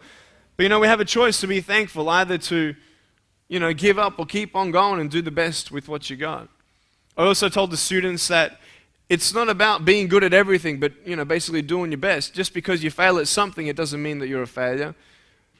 And just because people tease you, it doesn't mean that it really matters how you look, because it's not how you look, it's who you are. And so just these basic values and principles actually change perspectives of lives. And I was just talking to some teachers who heard some feedback from some kids, and one boy said, Nick's given me confidence. For a 5-6-year-old to say that, say that word and what that means, I don't know, but there was one little boy who came up to me and said, Nick, you're more of a man than I am. And I'm like, wow, and he's 6 years old, it's just amazing. And, they're going to talk about me for the next 2 weeks. You're going to see it when they get home, they're going to talk about it. And that's why I love my life, is because I found purpose. And what I talk to many adults about is about purpose, finding your purpose. And teenagers these days, they get caught up in drugs, sex, and alcohol, and they're trying to find their happiness and security in temporary things of how they look, who they associate themselves with, what they do, and what they don't do. And I talk about happiness, and if you put your happiness in temporary things, your happiness will be temporary. And so these are the key sort of boundaries that I've seen in my life, and gave me a new perspective. You know that old saying where you have a glass halfway filled with water, it's either half empty or half full. I love my life. I actually wouldn't change a thing because I have found my purpose. You see, there's no joy in having no arms and no legs, but there's joy in the purpose of your circumstance. I mean, what good could possibly come out of a man being born without arms and legs? And I want to ask you today, what would have to happen in your life for you to look back after 80 years of pain, tribulation, and trials, to look back and say, it was worth it? What would actually have to happen? Let me ask you this. If you saved one person's life, would your life be worth living?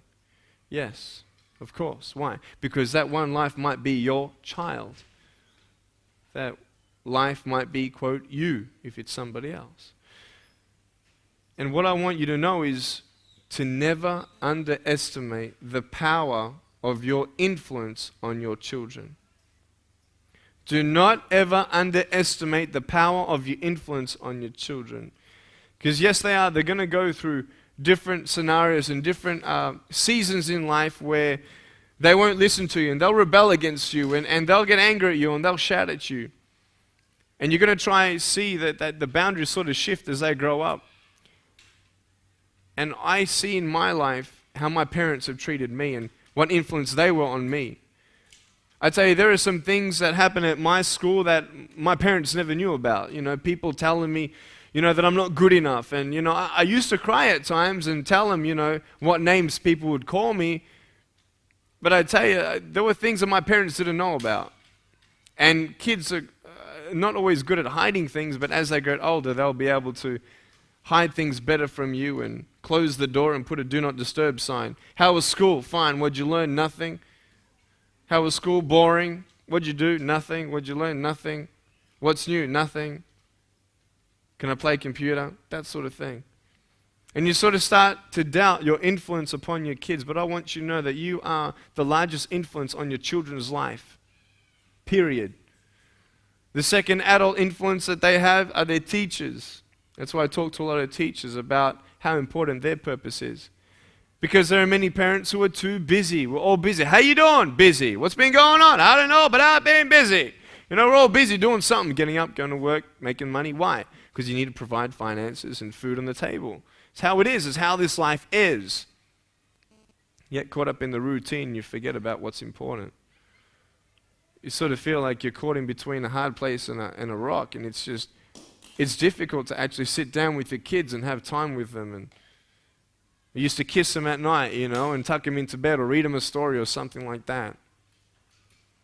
But I tell you, life is a journey, and sometimes you're not going to see the influence in your kids' lives, but I want you to know that it is there. And my greatest influence was my parents, and I am thankful that my parents cared enough for me. See, I was born this way, and there's no medical reason why this had happened. And doctors can't still tell me today why this had happened. But I'm so thankful for my parents who accepted me just like any other child, raised me up, and gave me positive influences all the time. We just got to be real with our kids. When I came back from school crying about people teasing me and putting me down, my parents said, don't worry about what they say. Just don't worry about what they say. Try ignore them. But I couldn't ignore them. I was actually one of the first disabled students to be integrated into a mainstream school in Australia. And I had all the attention on me, and a lot of people teased me and put me down. And you can't ignore it. But you can be that person in their life, that security of knowing that they can always come back to you and you will always love them for who they are, not how they look, or not how good they are, or not what they're good at and what they're not good at, but that unconditional love. You know what? I'm thankful that I was raised up in a whole home. My parents are still married, and there are many broken homes in today's society. It's hard to relate to kids, but I just want you to know to be encouraged. That's all I got you here for to do today, just to come here and ask you to be thankful for today. Today when you go home, you've got your children. Because there are things in life that disappear every now and then. Things that happen in your life that you don't understand. And life is a journey, you see. I've got to, let me give you this example. I did this for the kids. Let's say that life is a journey, right? And I want to go to the phone, okay? I want to go to that thing and I start from here. Now for me to get there, I've got to walk there. It's not like I'm going to start, meditating and going right? And start floating in the air or anything like that. But I'm going to take one step at a time, one step at a time, one step at a time. And there are times in life where along the way you fall down and you have no strength to get back up. And just to illustrate my point, I'm just going to jump off this table, do a back twist, and land on the floor. Okay? Is that cool? You ready? Ready? 1, 2. I'm joking, man. Are you serious? If I did that, I'll break my arm or something. All right. It's all good. Just breathe. It's all right. All right. So along the way, you might fall down like this. Ready? All right. So what do you do when you fall down? You get back up. Everybody knows to get back up. It makes sense because if you start walking, you're not going to go anywhere.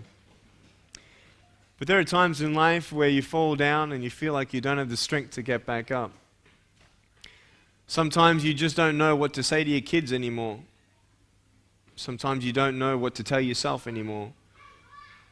We all have a fear of being alone. And there are two things in life that as human beings that we always want to hear. The first thing is that you're loved.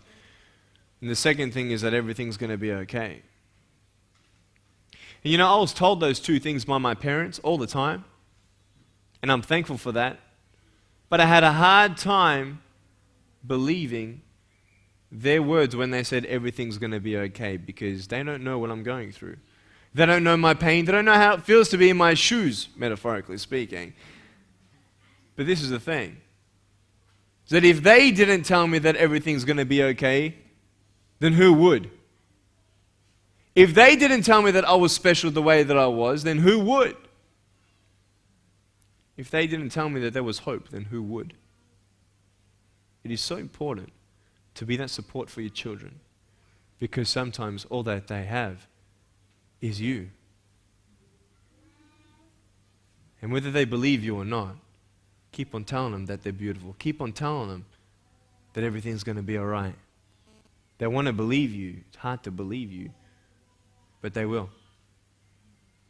They will at least have that support, knowing that that security is there. And I just want you to know that maybe today you're down. And it should be impossible for a man without arms and legs to get back up, honestly. I mean, tie the hands and feet of your kids up tonight, push them down and see if they're going to get up, right? Tell them you'll see them tomorrow, right? Thing is this, though, that if I try 100 times to get back up, and if I fail 100 times, if I decide to give up, I'm never going to get back up.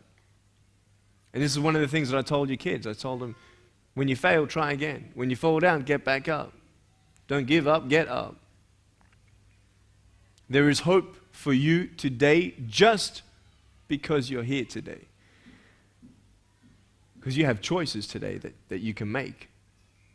You can go to the shops today and either put a smile on your face at the cashier, or you can be grumpy and get frustrated because you're late.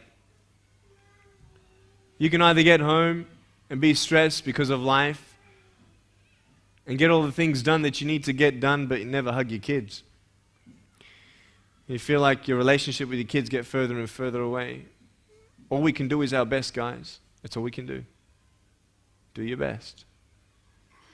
And I just want you to know that when you're down, you will find strength to get back up. I found my strength in Jesus Christ, and you're going to find your strength in whatever you find it in.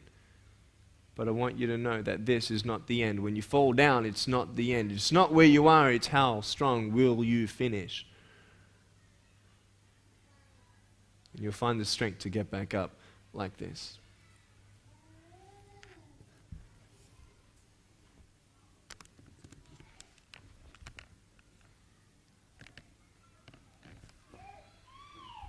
It's pretty cool. It's amazing to see how independent I am at home. I can brush my teeth, comb my hair, jump inside the pool. I can do all these sort of things. Quite independent at home. I love my life because I found the greatest purpose of all, and that's to love. It's to give hope. It's to encourage. And even if I've only encouraged one person today, my job's done. I love it. I have a new perspective in life. It's not about the money. It's not about the house. It's not about the car. Even though these things, you find security and your life is made more easier and you want to protect your kids and you want to give them the best future. You want to give them every opportunity you can to achieve their goals and dreams. Sometimes it does get hard. But I just want you to know that I love you. I love you. There are many parents who don't feel appreciated. I don't know if your parents felt appreciated. There aren't too many kids who say thank you, Mum, just because they want to say thank you, Mum, or thank you, Dad. They normally say, thank you, Mum, love you very much, now can I have this? That's how kids are. But can I tell you that you are appreciated by me? Because when I'm gone, I'm not here to encourage your kids anymore. I want you to know this as well. You might be tired, you might be exhausted. You might not feel that you have that purpose in your life yet. But just because you can't see hope yet, it doesn't mean it's not coming. You see, no one goes to the train station, looks down the tracks and, oh, there's no train, I'm going to leave. They go to the timetable and schedule and waiting for the train. Why? Because the train's coming. Just because you can't see the train, it doesn't mean the train's not coming. You see, I asked the kids, how many feet do I have? They said 1. I said, well, look, I've got another one here. Just because you couldn't see it doesn't mean it's not there. Just because you can't see hope in your life, it doesn't mean that it's not there or it's not coming. Just because you can't see the purpose in your circumstances of a broken marriage or whatever, financial trials, doesn't mean that there is not a purpose behind it. You know, I love that saying, what won't kill you will just make you stronger. It's true. It's true. Why am I so strong? Why am I so mature? Because I've been through a lot. I'm just thankful. I'm just an empty vessel. And I'm here for a purpose. And I love my life. Knowing that every day is a choice to take a step this way or take a step that way. And I just hope you've been encouraged. I don't know exactly what you were expecting or anything like that. I mean, but those are the key principles that I shared with your kids today. Public speaking is quite a difficult thing for a lot of people to do. I was wondering if you ever get nervous, or were you nervous when you first started on the speaking circuit? When I was 13 years old, I was at high school here in Brisbane area, and there was one speaker who came and he spoke to all of our school, 1,400 people in high school from grade 8 to 12. And he had 7 minutes to talk, and within 3 minutes, a lot of people were crying, and I was even touched just by his story, his inspirational story, and you were encouraged. It was just amazing. And I sort of took a step back and I thought, well, he has an awesome job. I mean, he gets paid to do that. Go around the world and give people hope. Maybe one day I'll have a good enough story to tell. And so being invited to this little group, I said, well, you know, maybe let's try it out. So I did that, and then from those 12 people, word of mouth got out that, you know, I'm speaking now at youth groups and speaking at smaller churches. I used to be nervous a lot. Just before I got up, I'm like, when I get up on stage, I'm like, whoa, you know. But once I started, I was okay. And the more you speak, the better you get. I've had some training since that. So about 18 months ago, 2 years ago, I had about 8 months training on presentation, pitch and pace and volume with your voice and just eye contact and everything else. So, but I believe I have a gift for it because it's my passion. I'd rather do nothing else. I wouldn't do anything else than just get up on stage and be the center of attention. But it's beautiful when you see that purpose. So, yeah. So I was nervous, and I just had a crowd of 100,000 people about 3 months ago in India. 100,000 people, and you had your blood pumping. You know what I mean? And it's just wow. And I got up there and I just convinced myself it was just adrenaline. So you turn that into adrenaline and go. So it was good. Yeah. And I look back on my life, and I've been a workaholic. I've worked in earth moving equipment, and I've gone away for a little short time and come back weeks later, months later, worked up in the Northern Territory and left me wife that I've been married to for 34 years. Wow. And now the 4 children I've got, 3 of the boys won't have nothing to do with me. And me wife says, well, you never spent time with them when they needed you. And I realise now, and I actually rung me son this morning, and I said, Jono, I love you. And he said, look, Dad, I haven't got time to talk to you now. And it really, and I realised that if I'd spent more time with me kids and shared with them more, they might have spent more time with me now. But I hope and pray that one day they'll appreciate that I thought I was doing the right thing. I thought I was giving them material goods. That's right. But what they needed was me. As men, as husbands, we have a nature of wanting to protect and to provide for the family. So we're in that practical sense. Okay, how can I protect and provide for my family? I've got to go work. And the more I work, then the more I can provide and protect, and the more that I can show them their love. You see, this is a thing. We're all wired up differently, and that's so important to have that balance. And that's, I think, one of the hardest things in life, is to have that balance in life of being too busy to provide, yet making time to be with them and enjoy the ride and smell the roses. And that's profound. Thank you so much for sharing that. And, you know, I've seen a lot of marriages have a lot of tension just because of not misunderstandings, but lack of knowledge on how we're wired up different as men and women. You see, men will go out and they will go and work hard for all day, and they'll come back home tired, and all they want to do is sit down, have a beer, and watch TV. And then the wife will go, well, can you come and help me? And then the husband's offended because, well, don't you see already how much I love you? I've been at work all day, working my butt off, and I just want to rest now. Can't you just give me that? And the wife's like, well, you don't appreciate me because I've been doing the cooking, cleaning, washing, kids, blah, blah, blah, blah, blah. You have no idea what I've been going through, all the bills. And then maybe something wasn't done, one little thing, and then the husband gets angry, and then the wife says, well, you have no idea what I've done. And you just like there's different levels, and then once the husband's rested, and then the wife wants, once the kids are put to bed, and the wife wants to relax. And then the husband comes and says, hey honey, how you doing? You know what I mean? And it's just on 2 different levels. And there's such power in education. If we just understand that. Nick, can I ask a personal question about your family? Sure you can. Do you have siblings? Yeah. Do they have had struggles Yeah. around having a brother with no limbs? Definitely. I was actually the firstborn in my family. After me, I have a brother and a sister. I'm 24. My brother's 21. My sister's 18. And so all about 3 years apart. They have no birth defects. There are no traces of birth defects throughout our families. So this is just one of those things in life that happen. So actually growing up in school, surprise, surprise, I'm the center of attention. Out of all the school, I'm the only guy without arms and legs. And I had that attention. And once I actually started having the confidence of speaking with kids and playing with kids, as soon as I open my mouth, barriers go down because they realize I'm just like anybody else. I've just got no arms and no legs. And so what I did was I made a lot of friends quickly.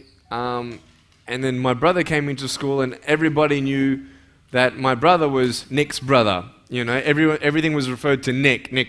And so I think my brother really sort of lost his identity. And that sort of happens with, younger siblings. Let's say you have a very, quote, successful leader of a child who's school captain, and everybody knows that person as the school captain's brother.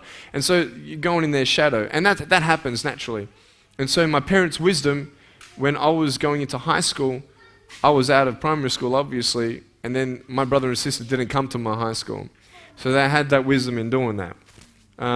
So I was very thankful for my brother and sister who helped me physically as well, around the house every now and then when I was a child, and I always had their love and support. And they just knew me as Nick. I mean, they don't know anything different. This is who I am. I don't know anything different. And so yeah, at the same time, a lot of people come up and say, oh, you know, I just wish you could speak to my friend who became a quadriplegic or lost his legs or something like that. And I don't know anything different. And I tell people, I don't know your pain, you know. I don't know how it feels to have legs, then lose them or something like that. And I told your kids today, or what I normally tell at high schools anyway, is that I don't know their pain. You know, I don't know what they're going through, but I know how it feels to be lonely, and I know how it feels to have a broken heart. And I know what's pulled me through my broken heart and healed my heart. And so to give them that, just so they can apply it in their own life, it's powerful. So I take my hat off to parents who have kids with disabilities, especially mental disabilities. It's such a different ball game. And they're my inspiration. A lot of people ask me, what is my inspiration? They're my inspiration, to see how they love that child and the purpose of that child, even though they can't speak, they can't think for themselves. They just bring perspective in your life just by a smile. They've done that for me. And just because of that, that's purpose in their life, in my eyes. And there's no mistakes in life, I don't believe. I believe all things come together for the good. And I've seen it in my life anyway. And all I can talk from is my own experience. So, ladies and gentlemen, it's just been an absolute privilege and honour for our school to host Nick here today. It's been extremely powerful, as I think a lot of you are sort of experiencing the power of the message coming here from Nick. He's such a fantastic guy. He's extremely engaging. But just what he's given our boys and girls today, we just can't place a value on that. The majority of our students chose to hug Nick, and I wouldn't have been able to have predicted that before this visit. And one of the little boys went up and he said to Nick, "You're the man." Nick's response to him was, "I love you." As that little boy walked away, he said to his mate, and he had a smile on his face, he said, "That's the first time," he said, "anyone's ever said they love me." Now, sometimes I think the message that Nick is giving, that little boy I'm sure has got parents and family that love him dearly. But sometimes as parents, we don't say it enough, and I think that might have been the situation. A girl came and said to me, "Mrs. McKinnon, you know, been a bit of a whinger, I reckon, and I'm not going to whinge anymore." So Nick, on behalf of the Pottsville Beach School community, staff, parents and students, thank you very, very much. And it's just been a pleasure to share this tiny little part of your life, and it's been wonderful to be able to celebrate being different. Thank you. Thank you so much. Appreciate it, Debbie. Thank you for giving me this opportunity to speak into your life and share with you my story. I hope you've been challenged and inspired to never give up, and I believe that you have been touched. I'd love to hear from you. Write to me. Go on my website, attitudesaltitude.com. I enjoy reading so many people's testimonials on how my life has impacted theirs. So please write to me or email me. Also want you to know that there is a book coming and a series of DVDs. So be on the lookout for that. If you see me on the street face to face, make sure you come up and say hello, give me a hug. I'd love to meet you. Remember, there is always hope. Never give up.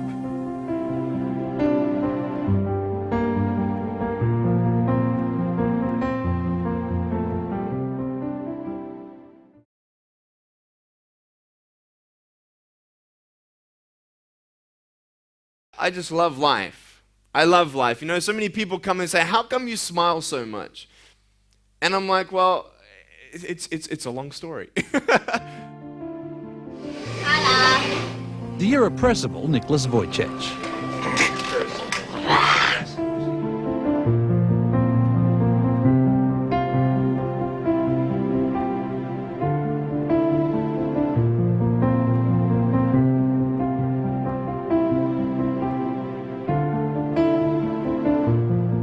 The birth of a son with no arms or legs was a challenge they didn't want.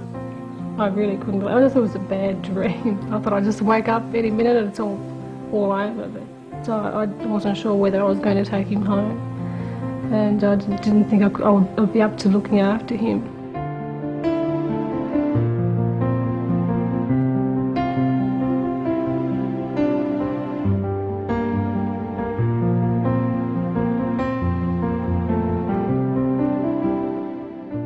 certainly with time, you grow to accept him, to love him for what he is, the way he is.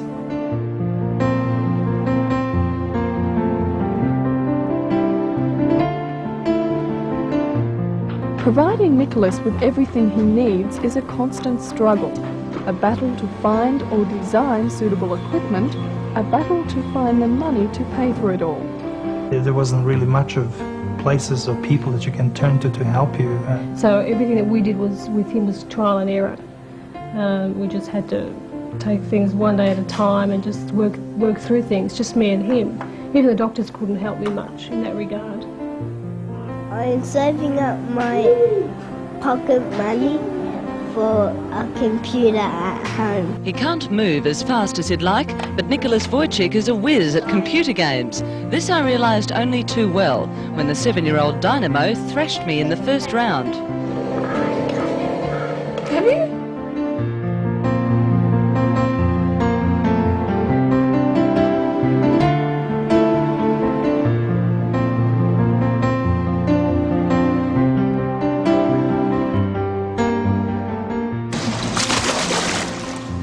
Swimming is his latest achievement, this performance after only 2 lessons.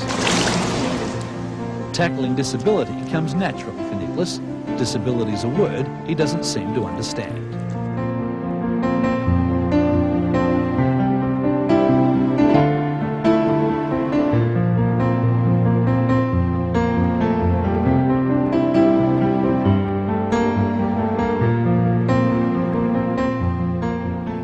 Through a combination of technology and sheer willpower, Nicholas is successfully driving his way through his 6-year-old world.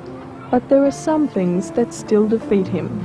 Like in the toy box in my room, I want to get something and I can't get it because I don't have any arms or legs. And he regards himself as normal, just with a few bits and pieces missing. You kind of wonder, try to imagine what kind of future is he going to have and what kind of life this person is going to lead. I think he's going to have quite a good life. And he loves life and he rises to the challenge. He works out his own ways of doing things and surprises me constantly. He's a really good kid. He's really great. I wouldn't change him.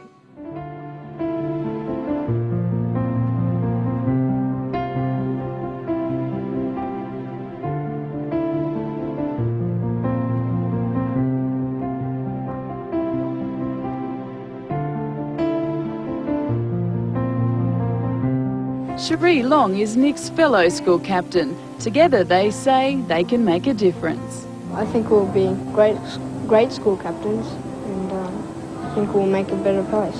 But when he's not in the classroom, Nick's out here playing sport, and now as school captain, he's determined to make sports days wheelchair friendly. We can have disabled wheelchair races and so they get involved too, and I was really left out last year. But not in the playground. As strange as it may sound, Nick's the resident handball champion.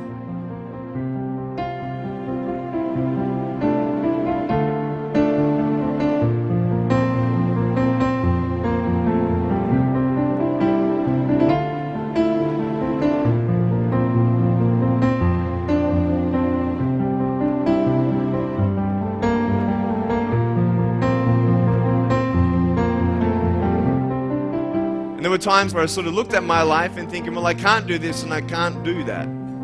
And you keep on concentrating on the things that you wish you had or the things that you wish you didn't have. And you sort of forget what you do have.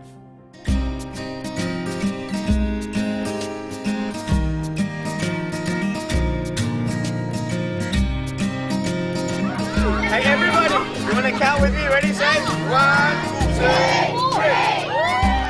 2, 3. She watches them color magazines and TV screens, wishing she could be more like them. And in her eyes there is more to life than becoming someone people admire for beauty. And so at night she stares out a window, wishing she could change. You're beautiful.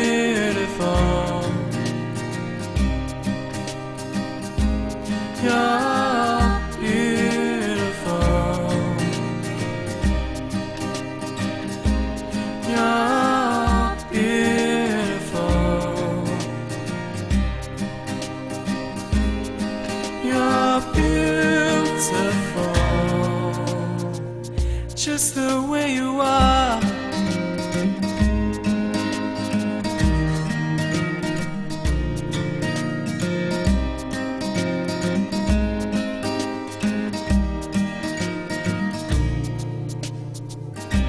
She walks busy streets looking for her next mate. Maybe he will be the one. 'Cause in her mind there is more to life than being someone. But deeper down she has found the one thing that makes her love. So she is looking for it in all the wrong places. You're beautiful. You're beautiful. You're beautiful. You're beautiful. Just the way you are.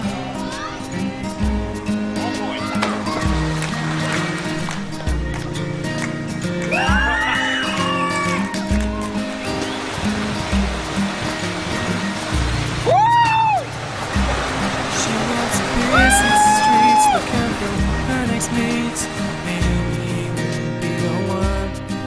'Cause in her mind there is more to life than being someone. But deeper down she has found the one thing that makes her. It's freezing, I can't feel my hands. So she is looking for it. I've always wanted to ride a horse on my own. Says you're beautiful. Boom, boom, boom, boom, boom, boom, boom, boom, boom, boom, boom, boom, boom, boom. You're beautiful. You're beautiful. Just the way you are.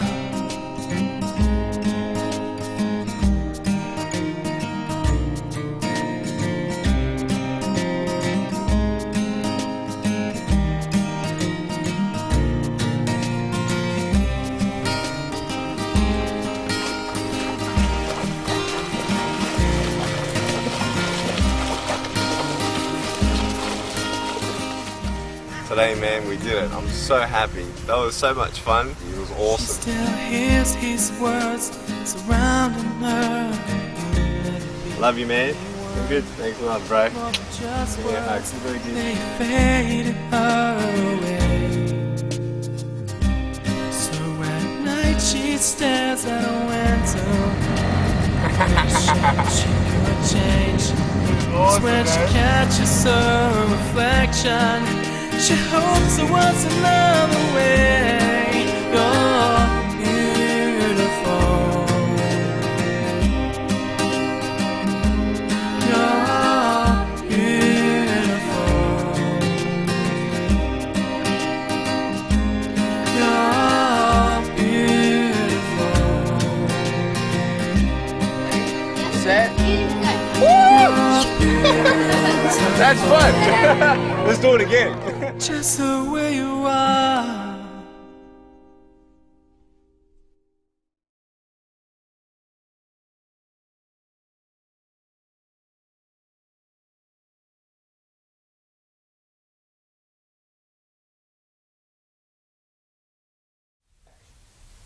Action. Okay, here we go, ready? On this DVD, Nik Vujicic. Good. Easy. Gee, that's so easy. Ready? Have you ever... That's a hand clap.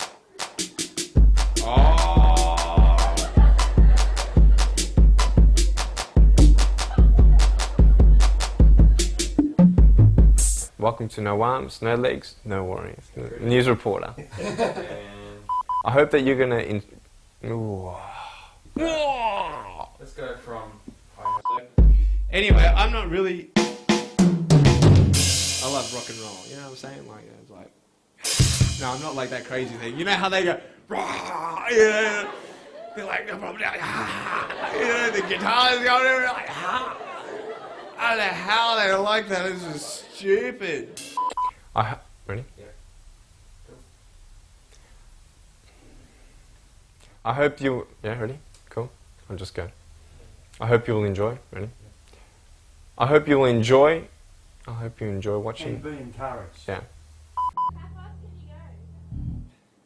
Which way? That's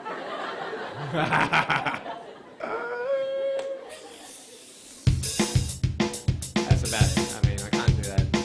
You try it with one finger. You want to have a go? Come have a go. You with the cool hair. Come on.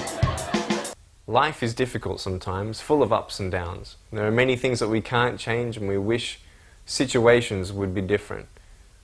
But I hope that you enjoy. Ready? So, you see this is like, so I'm not cheating, am I? Like, every button is just cool, right? So, that's the bass drum, that's the hi-hats, that's a snare, okay? So, do you play drums? Yeah? Alright, well, go for it, mate. So, go. Give it some volume, dude.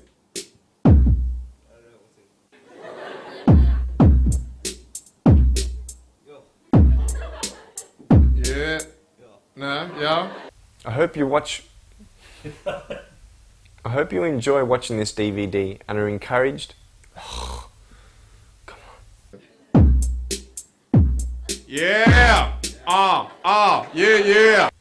It's not it. It's not it. It's not the money. It's not the money. Give me the money shot.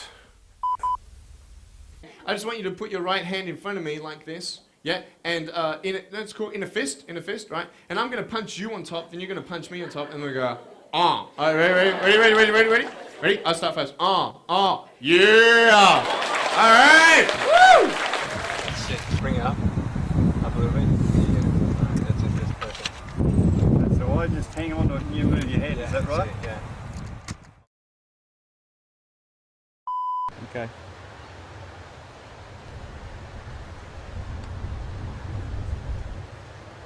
Okay, 5, 4, 3, I'll head back up. 2, 1. And hold it there. Boom, boom. Here we go. I hope that you are... Okay, ready? Here we go. I got it. Ready? Here we go.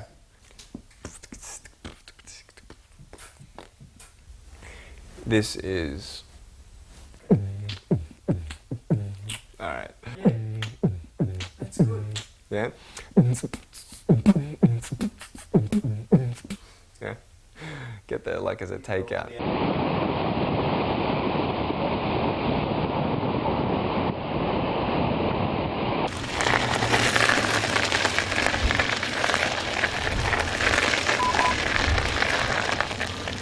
Alright, ready? And we'll be encouraged and inspired. I hope you'll enjoy watching this DVD and encouraged and inspired. This ends. Help me with this. Help me with this. Help me with this. Found a little pothole. Honestly, I didn't see it. I can't get out, eh? Stuck. See you later. You reckon I got problems? Can you see that thing that's flying around my face? It's seriously annoying. Oh, yeah. It's like this mushica. Alright, let's try.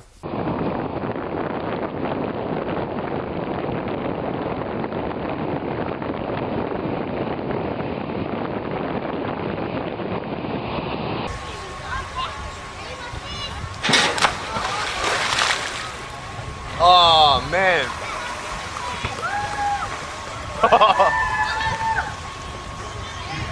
That hurt.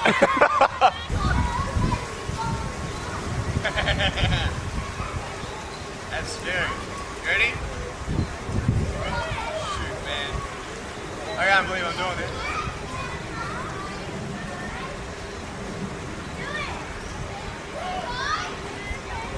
Oh boy.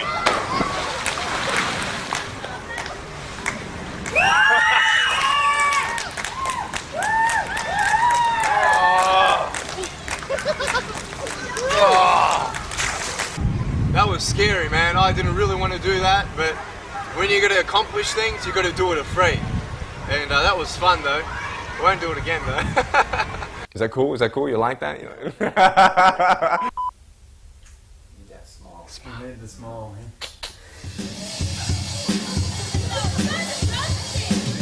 You like that? And that's why I call this the drumstick.